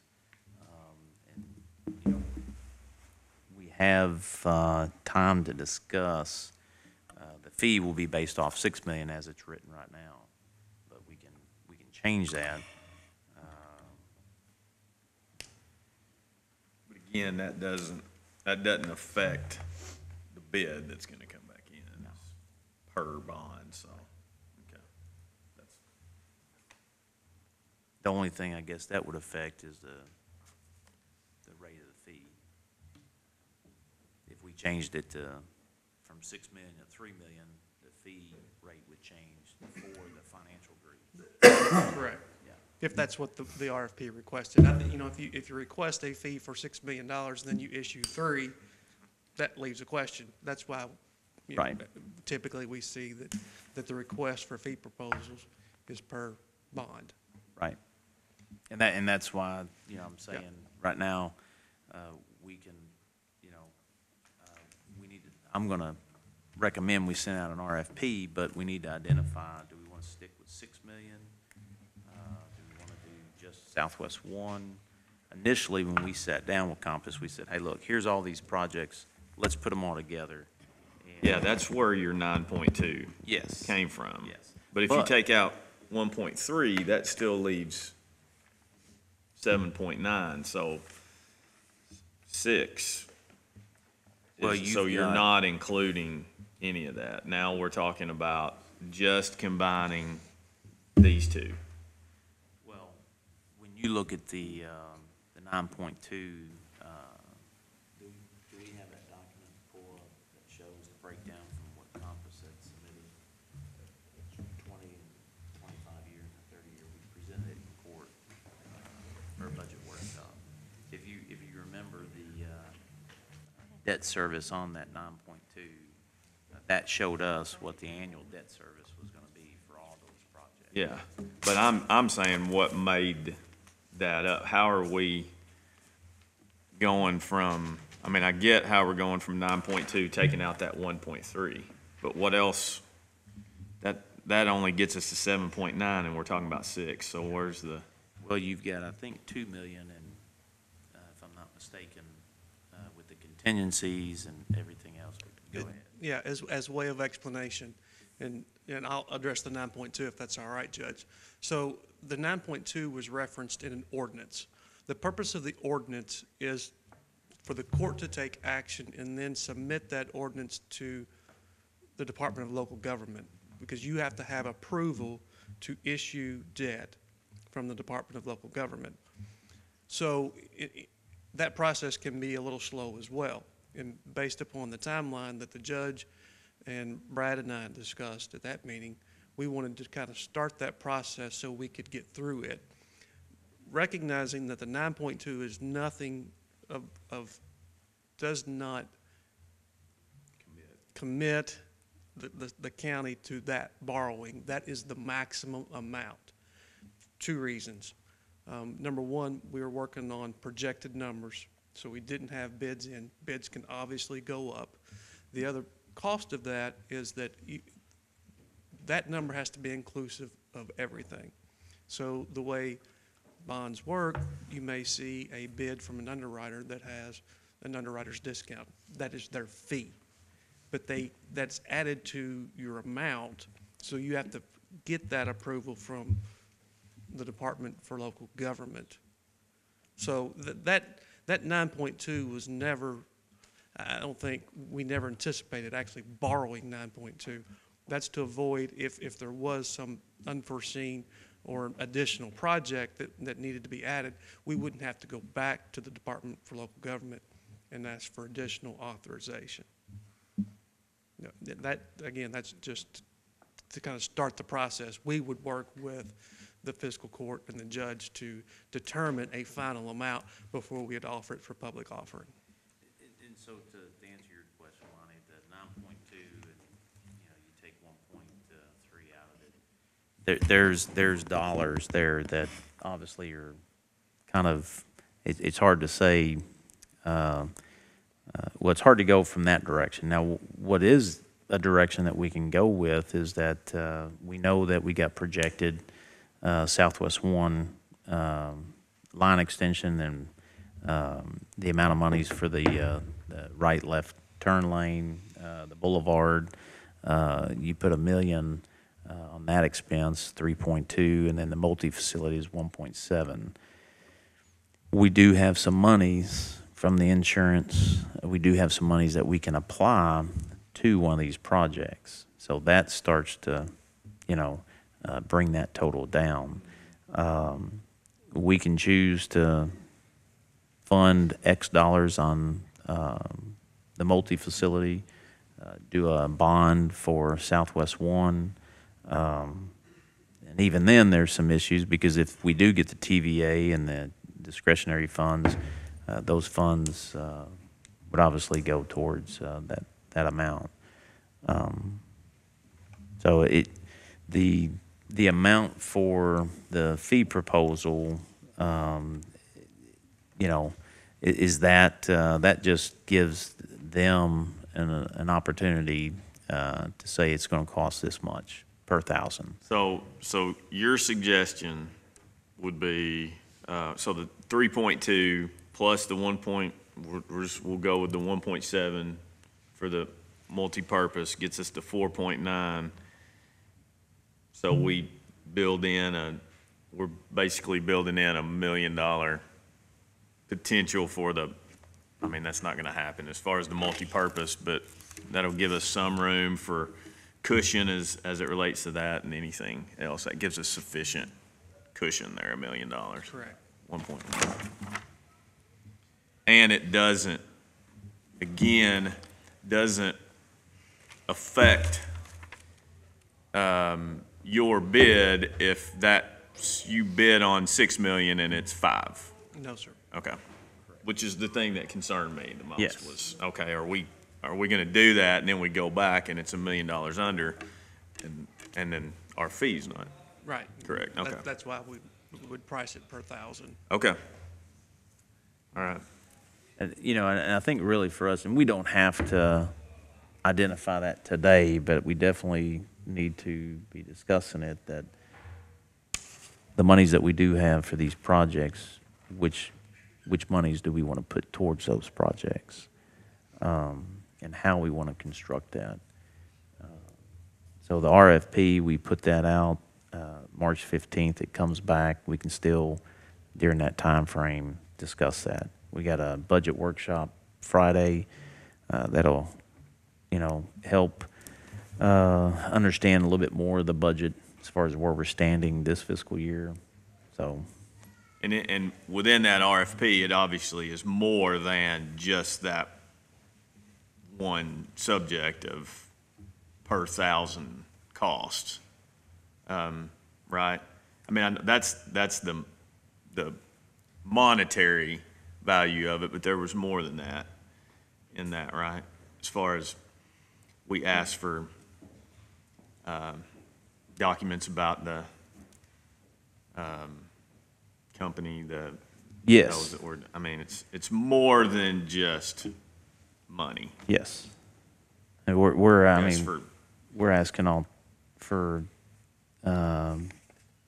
information. If you go through this, we're asking for, I think if I understand what you're saying, we're asking for experience, qualifications, self-experience, or staff qualifications and experience, the fee proposal, reservation of rights, liability. Is that what you're talking Yes. about? Yeah. I just wanted it known that it's Submission of not proposals. just about, The fee proposal for Yeah. money, yes. You're absolutely right. okay. And I know there's a lot of moving parts, and it's going to continue to move. But we need to put all this out there so that everybody knows where we're at. And but I think that the RFP it'll be competitive, and that's as an elected official, that's what we should do, is to make this competitive. But then once we get that RFP, we identify the financial service, then they can be there to assist us carry out our financial wishes. Does that make sense? Yep. So and really to put out the RFP, I know Jason got up, but I don't think we need action on it because it's a professional service. So this is more or less just to update the court, have this discussion and show it. This is what we put together. If you're fine with that, we can submit this and move forward on that. I just got one more question, Yeah. RJ, if you don't mind. If the county were ready to move on this, I know we're doing RFPs and stuff, so we're not, but if we were, what kind of time frame on funding are you looking at on your end? If we had the audit done, if perfect scenario. Right. Obviously, you've got 2 readings of an ordinance. You have to petition DLG, have state and local debt officer hearing. There would be a ratings process. As we've gone through the financials, quite honestly, you're in good shape for a county of your size, something that you all should be very proud of. But it would be our recommendation to approach Moody's to get a credit rating, like our individual credit scores. Depending on how busy they are, that can take a month or so. So you're a good 90 days out. If you're ready to start, an award, hire a financial advisor, you're a good 90 days, probably 120. This Moody's rating, would it need to wait till after the audit comes in? Yes. Okay. Thank you. The other option, just so you know, you could, in order to buy some time, you could issue what they call bond anticipation notes. Now, the reason we probably wouldn't recommend that is rates are really low right now. So there's not much need to defer locking your rate in for the 20 or 25 years, whatever the court prefers. That is an option to get you some funds available for the project. And then should you get one of the other grants, you could reduce the actual bond issue and then pay off the bond anticipation note. It's a short-term instrument, right? Pay that off and then issue the permanent long-term debt. That is another option that I think would also give us a little time to complete the audit It's still an issue with the bond anticipation notes, but it's a little lessened because it's not as scrutinized. Because once you do that and lock in on a long term, if you pay down a substantial, what I'm thinking of as a principal reduction in the banking world, it does not affect that. I mean, it doesn't change your terms. So It does not, because once you issue permanent debt, there's typically a 10-year call provision in those bonds, which means, and this is a change that actually occurred in the tax and jobs bill, that you can't prepay those in the first 10 years. Yeah. Previously, you could do that. You can't any longer. So once you issue the permanent debt, it will need to stay outstanding for 10 years. Okay. There are certain instances, Commissioner, where you can, but by and large, it's done. So that's why Good to know. issuing the bond anticipation notes gives us some other additional time to kind of refine our scope and then get our audit completed before we issue the permanent debt. And that Moody's rating helps to be able to get us the best deal possible, That's obviously. correct. It's worth whatever money it costs. And it's based additionally. upon the amount of debt that you issue. Yeah. You know, they have a scale for what they charge. But yes, it's, I think we had estimated you all at AA2, I believe. Something like that, Right. yeah. So that's quite honestly at the same rating that the state issues at. So I think that speaks to the financial stability of the county. Yeah, great. Internally, we will have it will take us some time to get the questions that Moody's asks. All of those type questions aren't easily answered. They're community involved. They involve the PVA office. They involve areas that my office doesn't solely control. So that takes a little bit of time as well. Yes. They will, when we submit the financial information to Moody's, they will review it. They'll take it to a review committee, kind of like a loan committee at the bank, as you mentioned. And then they will send us a list of questions. There'll be demographic and economic related questions about your community, top 10 taxpayers, growth, new industry, housing starts, all kinds of things that, as Emily said, wouldn't be readily available necessarily to her. We will go through all those questions with the judge and Emily, and then we'll have that fun phone call with them. Yeah.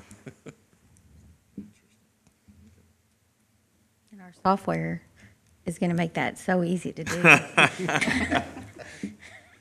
Wow. Fun times, right? So it's that's why we put this out here. We definitely need to have this conversation and get further into the details of it, but definitely be thinking, hopefully Friday with our budget workshop, we'll be able to go through the current budget again with the different department heads, and we'll be able to see where we're at. But it's just one further step forward. And then that way, if you do get phone calls from anybody, you'll have that information to speak on it. It's complex right now. There's so many moving parts. There's a lot of good things going on, but I want to make sure that we got everything in front of us to make the best decision. So, thank you, sir. Thank you. Thank you. Appreciate it. So we'll get that out.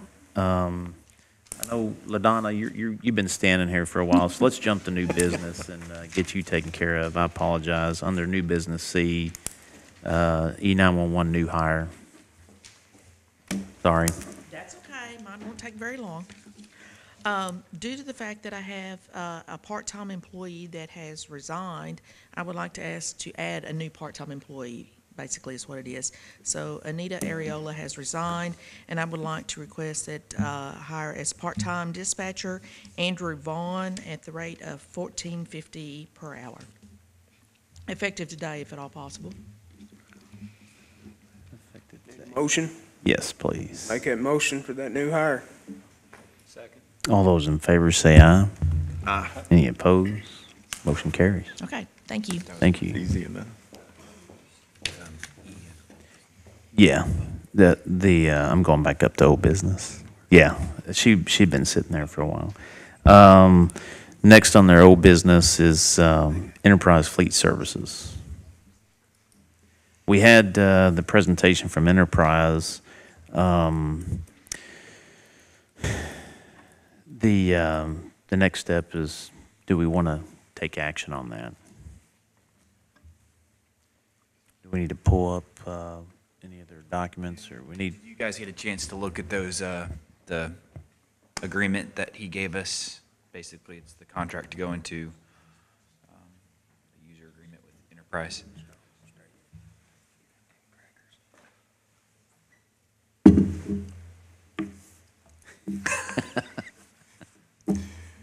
Do you have? I don't have, I mean, I can go run down and get it. I don't have it with me, but it's just the application. It's a credit application that you have to submit, and then Yeah, run down and get it if you don't mind. So this is not, you're not asking for a commitment to do it, you're just asking, or are you? Well, I mean, that's we do have needs for these vehicles. So I mean, yes. Okay. For discussion to if we want to move in that direction. Well, let him run down and get that so we can put that on the table for everybody to see. And if it's something that, I mean, we've been waiting a couple of months. If it's something that you don't feel comfortable taking action today, then we can do it. I can tell you for certain, without him even coming back up here, I'm not. You're not prepared to do that yet. All right. Now, if the three of you are. My concern with it, from everything I gathered, it's basically the same terms as a purchase. At the end, it has to be disposed of. We will either have a liability still or a surplus, which surplus would be, I would say, rare with vehicles that are used for business, in any business, not just county business. But my concern would be bypassing our local dealerships. I was told that there was possibly dealer prep fees for them and get credit for sale in the process. I would certainly want to give them the same opportunity on these leases if that's an avenue we decide to go. I don't know that they would be interested or not, and I know if we put out an RFP, they may not get it anyway, but I wouldn't want to do anything to kick them to the curb on that. So, to make sure I understand, you would rather put out bids for purchase of vehicles? Well, or leasing of vehicles? I'm not seeing a benefit there unless someone can tell me of one. The last question I asked the guy from Enterprise was to basically reiterate the whole thing, and basically we start out with a predetermined amount on the vehicle, and the lease payments pay that down to whatever time we decide to dispose of the vehicle, which I think that's a good part of it. We can do that at our discretion, but we still are going to be responsible for the difference in the amount that's owed on the vehicle and the amount the vehicle brings at disposal. I wasn't here for the presentation. I had to go to Lexington, but depending on the dollar amount, it may be something you have to bid, that we have to bid. Well, we actually, they participate in the NJPA. NJPA, so it's, Sourcewell now. yeah, so that takes care of the procurement process. That's the one we filed with last year, year before? Yes. About 2 years ago? It's last year. Last year. Okay. Do you know, is that accurate that the local dealerships, depending on the manufacturer, obviously would get credit for a sale and dealer prep fees? What Enterprise stated was that the vehicles have to be delivered to a dealership. So being delivered to the dealership from the manufacturer, whatever they have in place, then that dealership would still get and I don't know the correct terms, but they would still get those dollars, I guess, or accountability on vehicle sales. Right, probably credit per sale, which. But how do we know that it would be one of those within our county? Could it possibly be that they deliver it to a Ford dealership in Callaway County? Yeah, no, I think we can tell them which dealership we want to deal with. Within that, we want it Yes. with these three. So if we wanted a Chevy vehicle, then we would tell them we want the local Chevy dealer to deal with the vehicle. But really what we're finding is we don't really want the best. I know this is crazy. If you say the best price, you may get a vehicle that has a lot of recalls that, is not sometimes the actual vehicle that is a need, especially in the sheriff's department. You want a certain vehicle that's going to perform at a certain rate and quality. Thank you. So that's when we put out those bids, we put out what we want, and then anybody can, and I think the past 3 years, 2 of the local dealerships have bid out of the 3, so we've only received 2 of the local dealerships. And sometimes what we find is what we're looking for in some cases is hard to find. I think we had that with when we lost some of our equipment in the fire. Did they bid on? Wouldn't you know they want 3 years audited financials? Yeah. They might need to watch this video to see that's. I printed 14, could be 15, an and issue. 16, and then I was like, They didn't say which years? Which years? We'll Just just pick 3. the best 3. Send them. yeah, they said 3 prior years. So. Pick Did what's any on of the hand. dealerships, Judge, bid on the, any lease vehicles for the county in the past years? Yes. Yeah, it was typically Ford and Dodge or Parkway and Leon Riley Ford that bid. Now, one of the issues that we did run into with the road department was the manufacturer. That's why I asked Eric, if Enterprise has the same experience, but the manufacturer from the dealership, they bid on it, but then apparently some rates went up. The manufacturer couldn't deliver the vehicle when they were told that they would deliver. So it put us back how many months before you got that? Probably 6 months at least before Yeah. we got a vehicle. Yeah. So like when and we tried to get out in front of it, we asked, when's the best time to put in these bids for the vehicles so that we can be competitive and get them, if it's a 3/4 ton truck that's going to be plowing snow, we want to make sure that we're not getting them January. We want to get them in November or, October. But there were some issues with the last order. One of the problems is that the vendor asked us to adjust, but once we put that bid out and it's approved, we really can't adjust. We budgeted for it, and there was another bidder.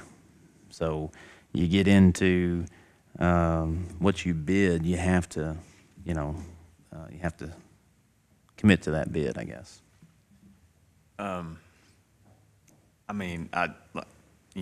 Obviously I wasn't able to make that meeting because I was in a meeting in Lexington for another board, and has that been posted? Have you? Okay. All right. So I would prefer to be able to go back and That's fine. and watch that entire. And we can do that. I mean, if you guys need more time, we can do that. Yeah.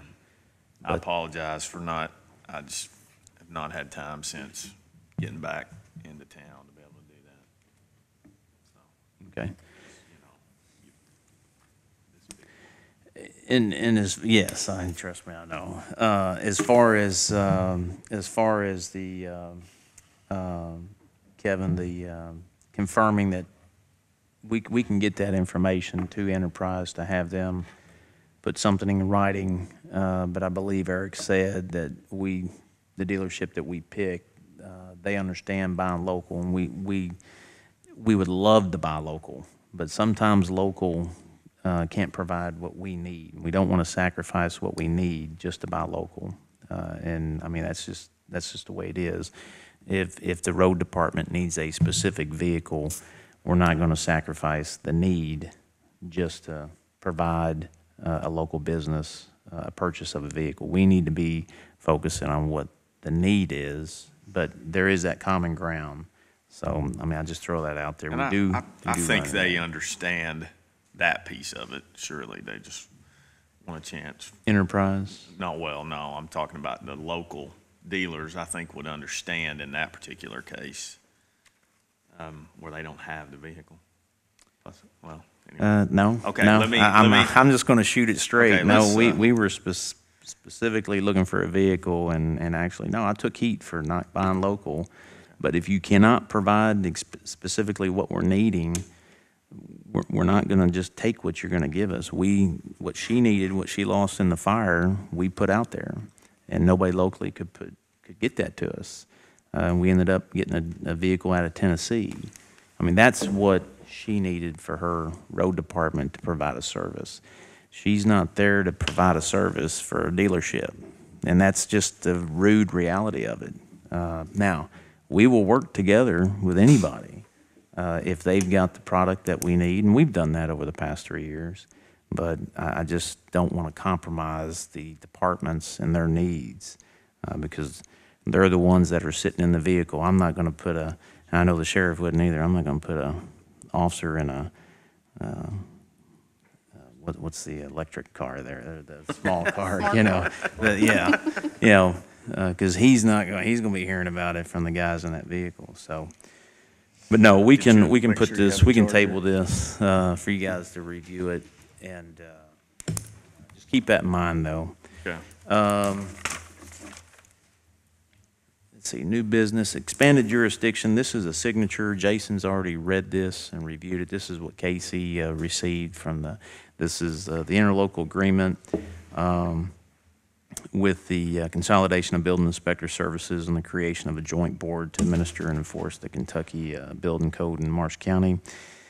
And the 3 cities in the county go in on an interlocal agreement, and this is just a renew of that. So Jason's reviewed it. I just need permission to sign it.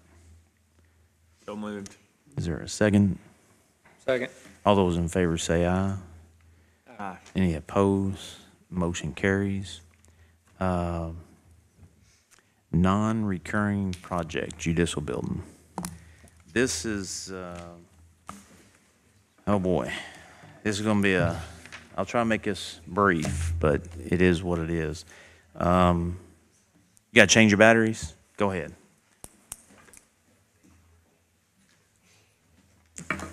We have officially run out of batteries. And we're not even done yet.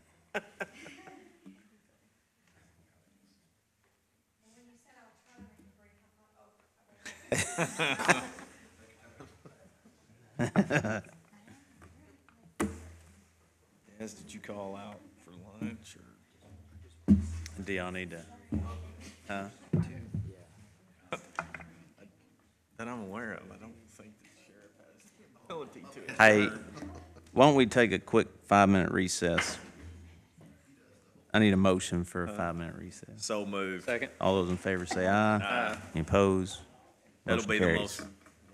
We'll go ahead and call fiscal court back to order. We were on the non-recurring project judicial building. To give y'all an overview, the judicial building was built in 2002. In 2013, going back and researching the minutes, it was 2013, I believe, is when they did a survey.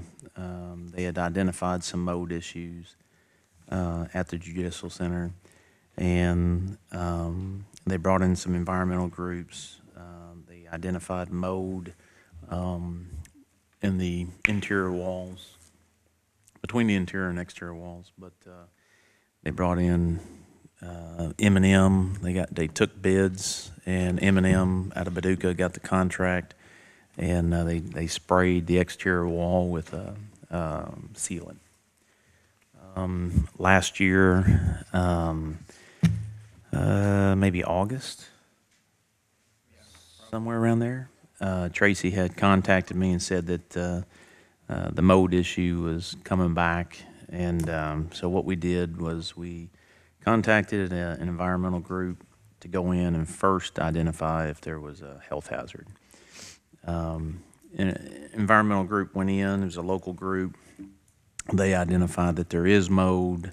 They did air sample quality testing, and one of the things from that is we got scrubbers that basically take the air out and get it to the exterior of the building.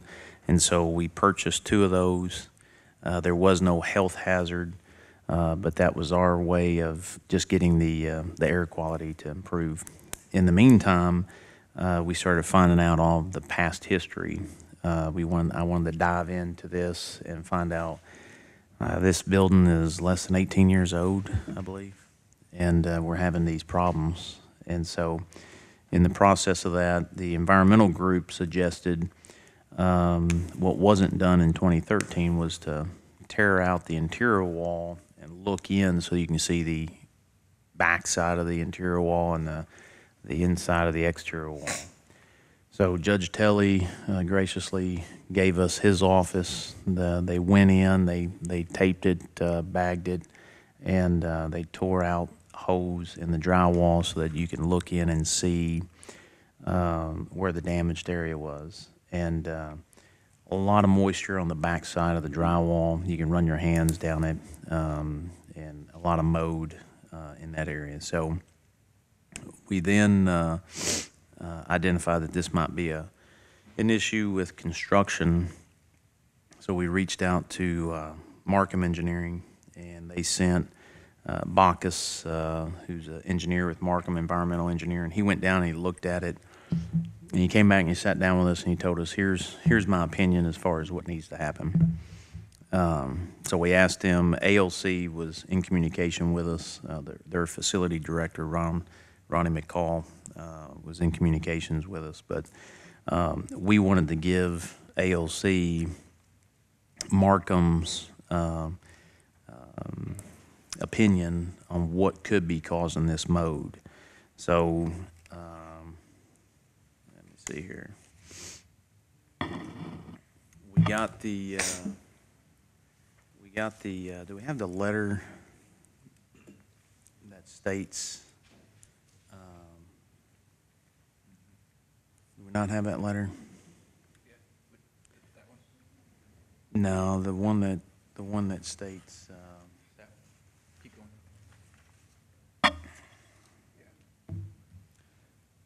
no, this isn't the right one.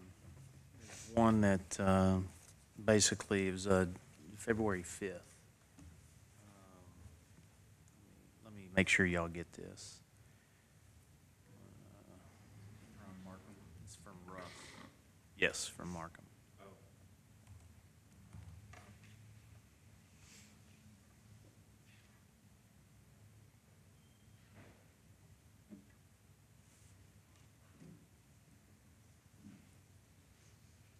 I will send this to you, but I'm going to read this. This is what, because if you know me by now, I like to document everything. This was after our verbal sit-down with Markham Engineering. I asked Bacchus to put his findings on paper so that we can submit that to ALC. So we got this. I got this about an hour before the last court meeting. This is from Markham. Moisture accumulation issues, Marsh County Judicial Center, Benton, Kentucky. Dear Judge Neal, per your request, I've outlined the prevalent findings relative to the recent mold propagation within the Marsh County Justice Center. On our on-site evaluations conducted on August 29th and December 3rd, 2018, respectively, and subsequent review of the original construction drawings, I think that was circulated in 2000, and subsequent exterior waterproofing and interior water damage repair drawings of 2011, our findings can generally be grouped into two categories. Building envelope. The exterior wall envelope does not appear to incorporate a brick veneer, cavity drainage, nor venting. B, continuous air barrier, nor vapor retarder. While these components do not appear to be in place based on visual inspection from the interior, more investigation is required to confirm that the envelope is in-face constructed in this manner. 2, the mechanical system balance, facility mass air balance. A, the mechanical system design schedules on drawing H2-1 within the original construction drawings appear to specify a total ventilation air total of approximately 6,800 CFM and a total exhaust air total of approximately 10,700 CFM, equating to a net negative volumetric offset of approximately 3,900 CFM. B, the connecting corridor to the Marsh County Jail appears to provide a direct source of air migration from the Justice Center. Please do not hesitate to contact me should you have any questions concerning the above, or we can be of any further assistance to you. Bacchus Oliver. So that's the letter. Let me forward that to Dez. Dez, if you can get that to them.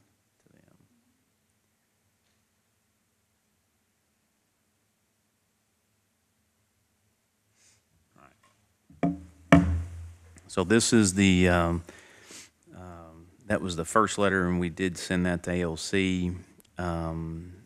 ALC responded.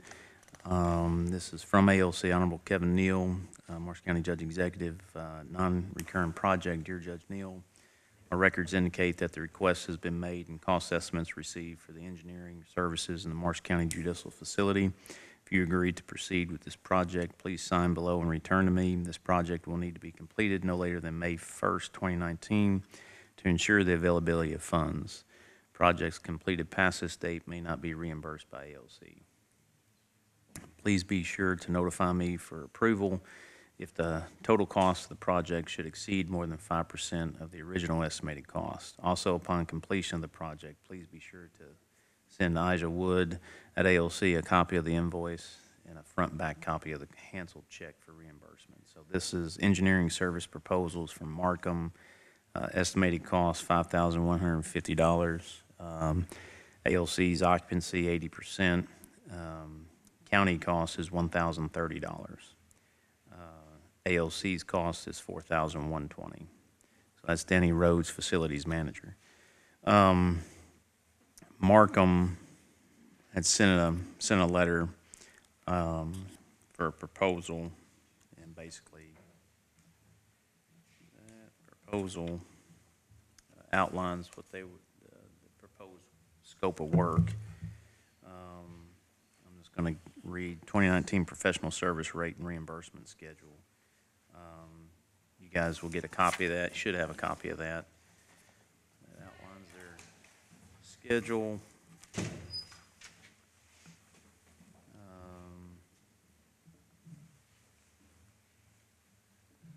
This is from Markham. Dear Brad, let me begin by offering my sincerest thanks to you for allowing us the opportunity to present our services to complete the proposed engineering services for the above referenced. We are pleased to provide you with an engineering service proposal to complete the scope as outlined below on page 2. Markham Engineering Management Solutions look forward to working collaboratively with the Marsh County Fiscal Court on this project. Their proposed scope of work, our proposed scope of work, would include 1, review of the existing system construction drawings and available operations and maintenance documentation. I know we kept a lot of documents out at the old maintenance garage that burnt down, so I think most of these documents are going to have to come from ALC. Brad reached out to the architect, and they said they didn't have anything, because I think they had a fire. Is that right? So most of these documents are going to come from ALC. 2, on-site evaluation with appropriate maintenance personnel to conduct field work and evaluate systems. And 3, develop of recommendations and preparation of an executive report memorializing our findings and recommendations. We're pleased to provide you a lump sum engineering service proposal of $5,150 to complete the scope of work that's named above. Work scope additions hourly as outlined in the attached 2019 rate reimbursement schedule. So that's their hourly rate. That's to get this going. I know everybody has been patiently waiting for this. It took some time to get those documents from Markham, but we finally got them, and we need to move on this. I would need permission to sign this, to go into this agreement, to start having Markham do further investigation on the Judicial Center. So moved, Judge. Second? Second. All those in favor say aye. Aye. Any opposed? Motion carries.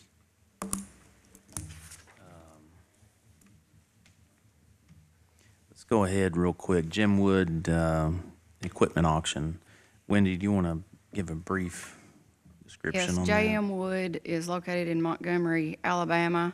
They have a huge used equipment sale every year in March. It's this year it's March 19th through the 22nd, and I'm wanting permission to go down there and see if there's some used equipment that we might could purchase. Which vehicle is it that? The 1991 lowboy, it's like a day-use cab, semi-type truck. It's got to the point where we can't buy replacement parts for it, and we use it to pull our equipment and also to help Needline with going to get commodities once a month. So we're needing to replace it with another used vehicle. And also, if we can find a bucket truck that we use to trim the trees with, we'd like to replace that one too. It's a 97 model. One of the things that we have looked at over the past couple of years is this auction group. We've heard about them. We've discussed various times of sending somebody down from the road department just to go and check it out. She does have some money in her reserve. We both talked about $75,000 out of her reserves. I think reserves about $119,000. Yes, and I spoke with M this morning, and we have another 50 that can be amended in also. But yes, 75,000 I think would be. That way they can go down and see their operations, and if they do come across a vehicle that fits their need, we would authorize them up to $75,000 for that piece of equipment. Now, what's the authority to buy that since it's over the $20,000? It's an auction. Do we have to, I mean, in a case like that?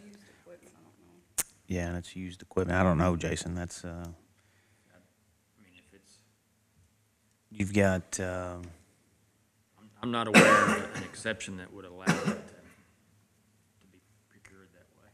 okay. Could we, since, for the matter of, when is that auction? It's March 19th through the 22nd. There's got to be something because I know a lot of the other counties and Graves County's cities doing it. buy stuff there also. So it's March 19th. We meet again March 5th. So why don't we table this, and Jason, I can get with Graves County, because I know they do their dump trucks. Now, wait a minute, they lease their dump trucks. Right. But we'll find out that answer, what the other counties are doing. So why don't we table this until March 5th? And then get with me on some other counties that are doing that, and we'll see how they're doing that. That's a good question. I don't have that answer. But you said up to 75,000. Do you anticipate spending more than 20 on any particular one thing? Just depends on what it brings. I mean, I'm not sure. I mean, if it's less than 20,000, then obviously we don't have to. That's not a concern. But. Right. Yeah, I don't know. I know some of the used ones that we were looking at, they were high 30s, low 40s. But we got time. So we can just table that and hopefully answer that.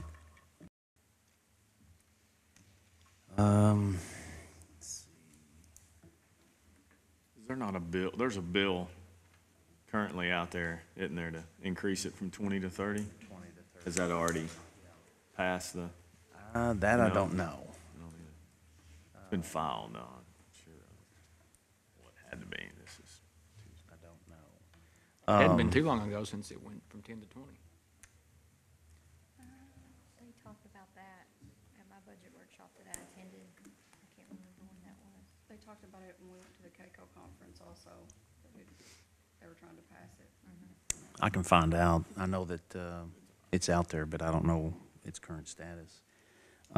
This is a resolution at the County Judge Executives Association. This was discussed, and majority of the counties are going to be passing these resolutions, and then we're going to be sending these resolutions, a copy of the resolution to our legislatures. But a resolution supporting addressing the modernization of Kentucky's transportation funding mechanisms to address transportation funding needs throughout the Commonwealth. Whereas all of Kentucky benefits from an interconnected multi-modal transportation network that contains 57 airports, 2,600 freight rail miles, 8 operating public river ports, a statewide transit network, more than 14,000 bridges, and nearly 80,000 centerline miles of roadways.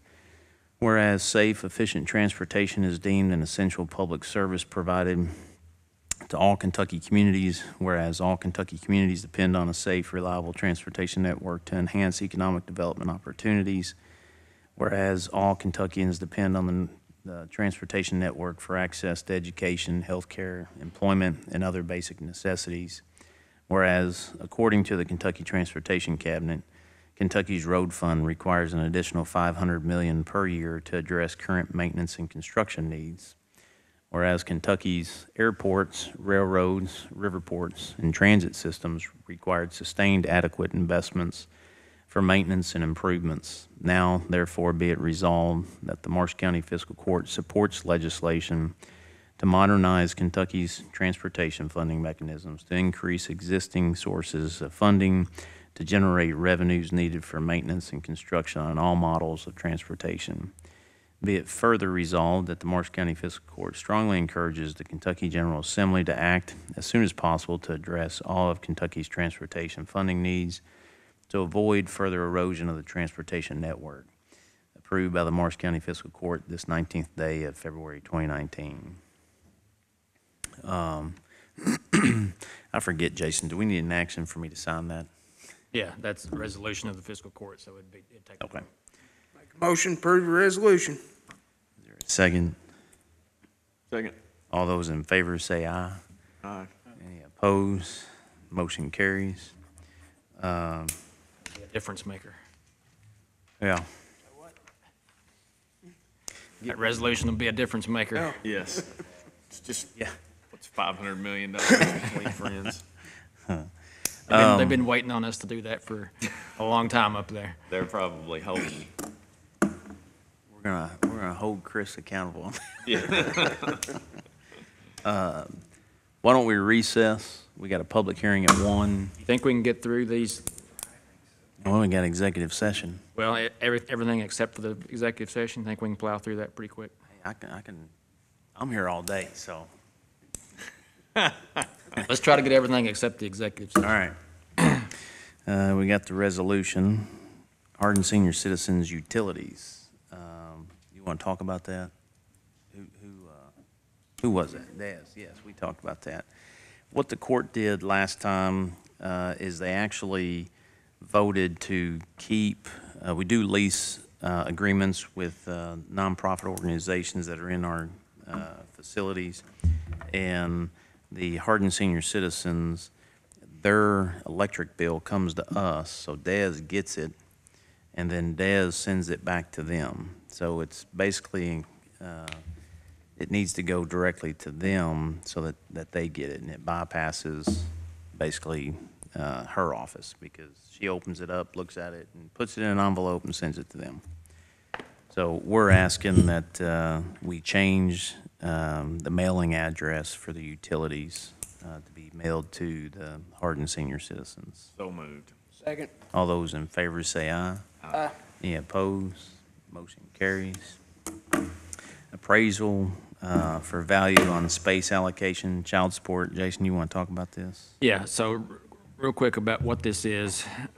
There's a pot of money out there that the feds have, and they will point to county governments, among others, and say, what kind of in-kind contributions do you make as a county government to help facilitate the child support collection office?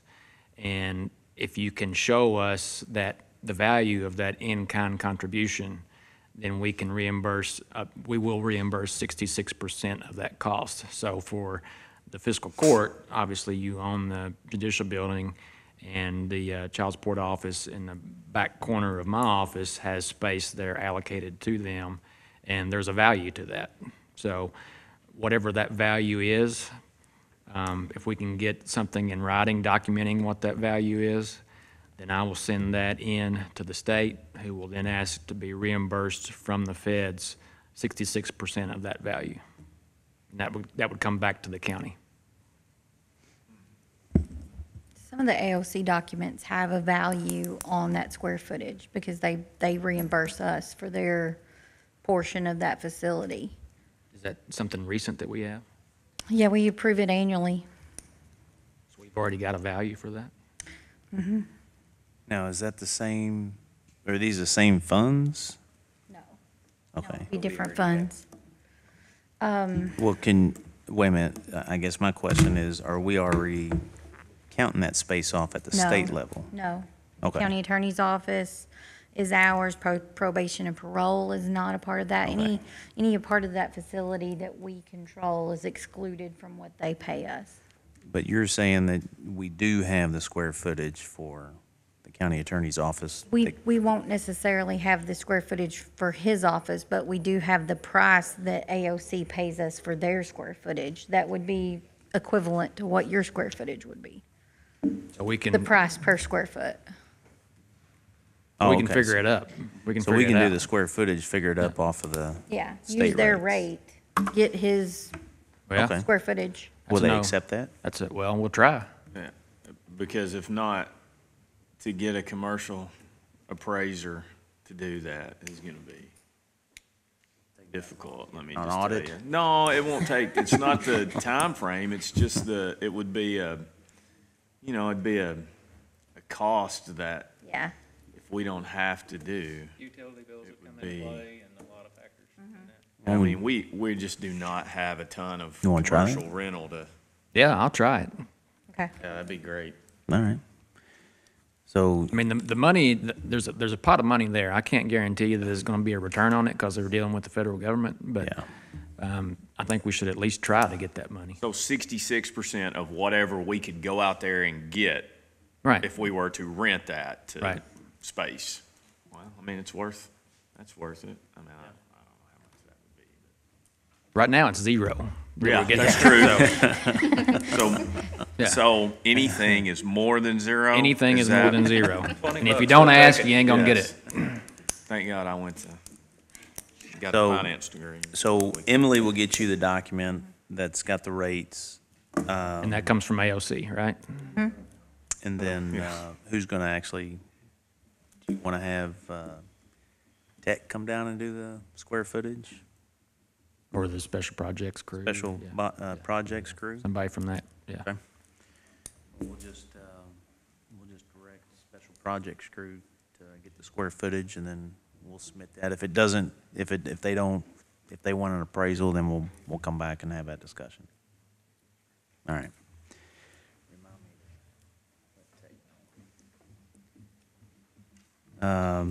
Next, item H, Possum Trot Sharp Fire Department audit.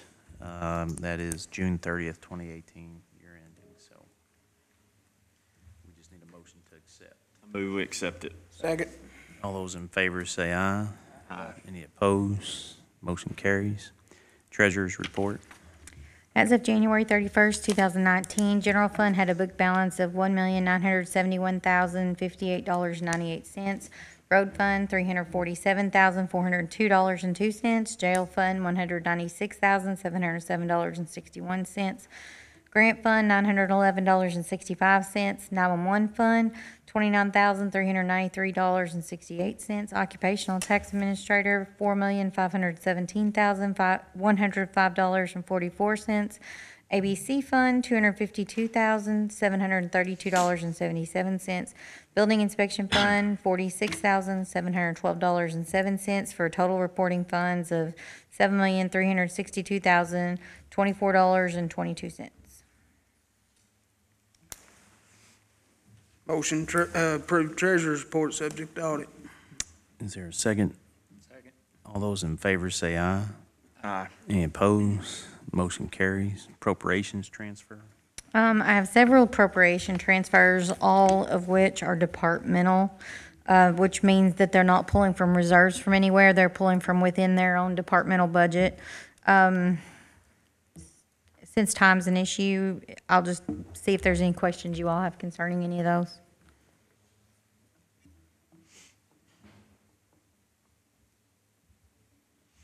Nope.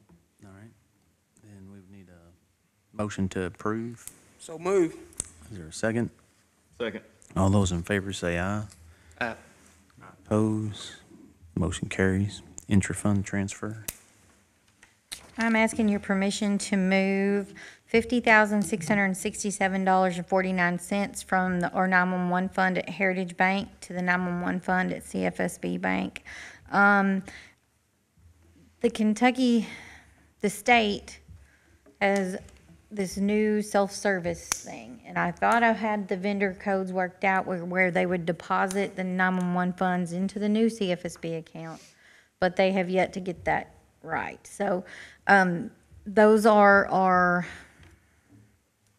wireless funds that are coming from the state that are going. CMRS So I'm and just PSAP. moving them from the old bank account to the new bank account. Is that the CMRS and PSAP funds? Mhm. Okay.